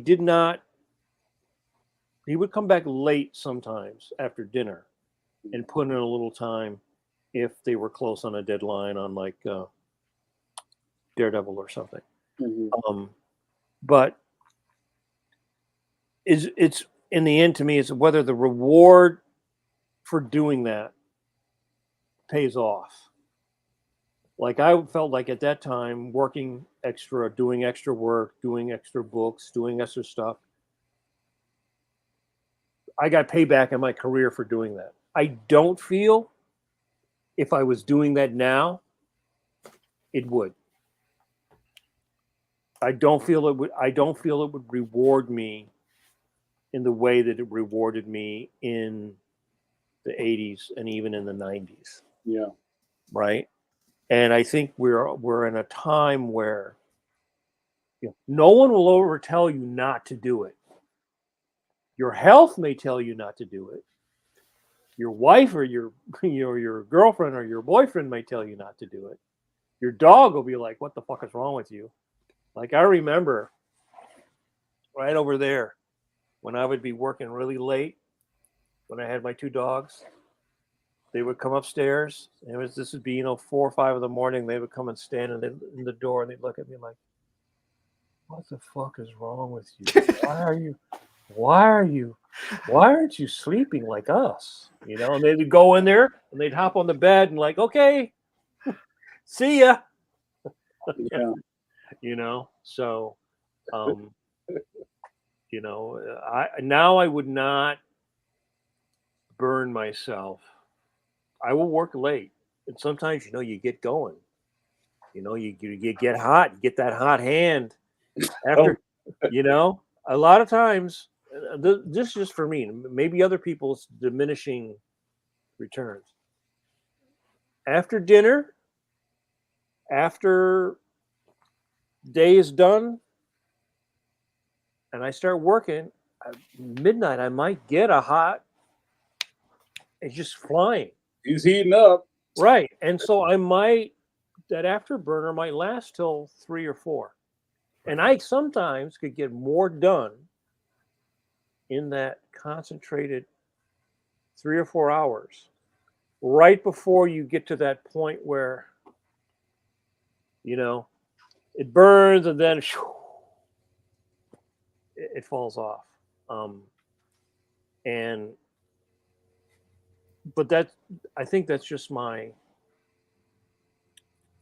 way I'm built or wired, because I was even that way as a teenager. I liked staying up late, and I would get in that thing like after midnight. You would get in that little pocket, and you'd really get going. Other people are like morning people, right? And after midnight, after 10 o'clock, they would rather get up at 4 o'clock.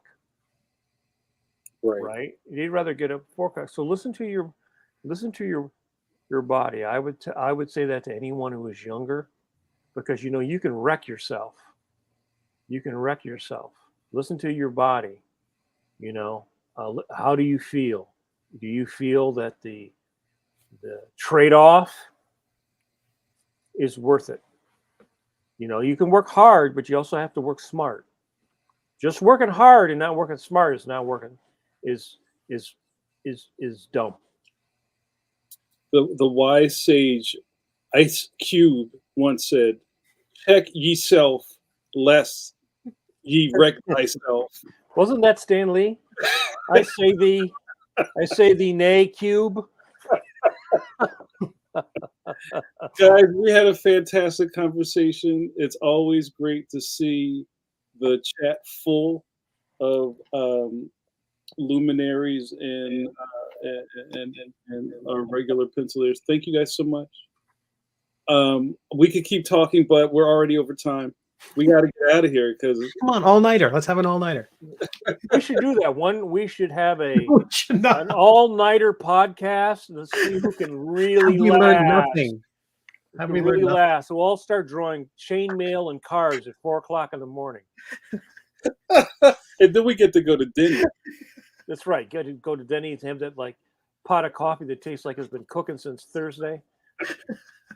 That's hilarious. Now I got the hiccup. All right, we're gonna get out of here, guys. This was a great part 2. Thank you so much. I saw Andy Parks in the chat. El Jamal, what up? I see you, Ray, Patrick, for you, everybody that stopped in. We'll be back here next week. Extraction 2, Andy Parks. Oh yeah, well maybe Andy needs to come back on so we can talk about the next. We can extract some more secrets of Hollywood. The next Netflix joint. I can't wait. All right, let's do it, guys. I think there's still something going on outside that's making us keep our Kirby hands clean. So why don't the Canadian fires are burning? That's right. So the purple haze is outside.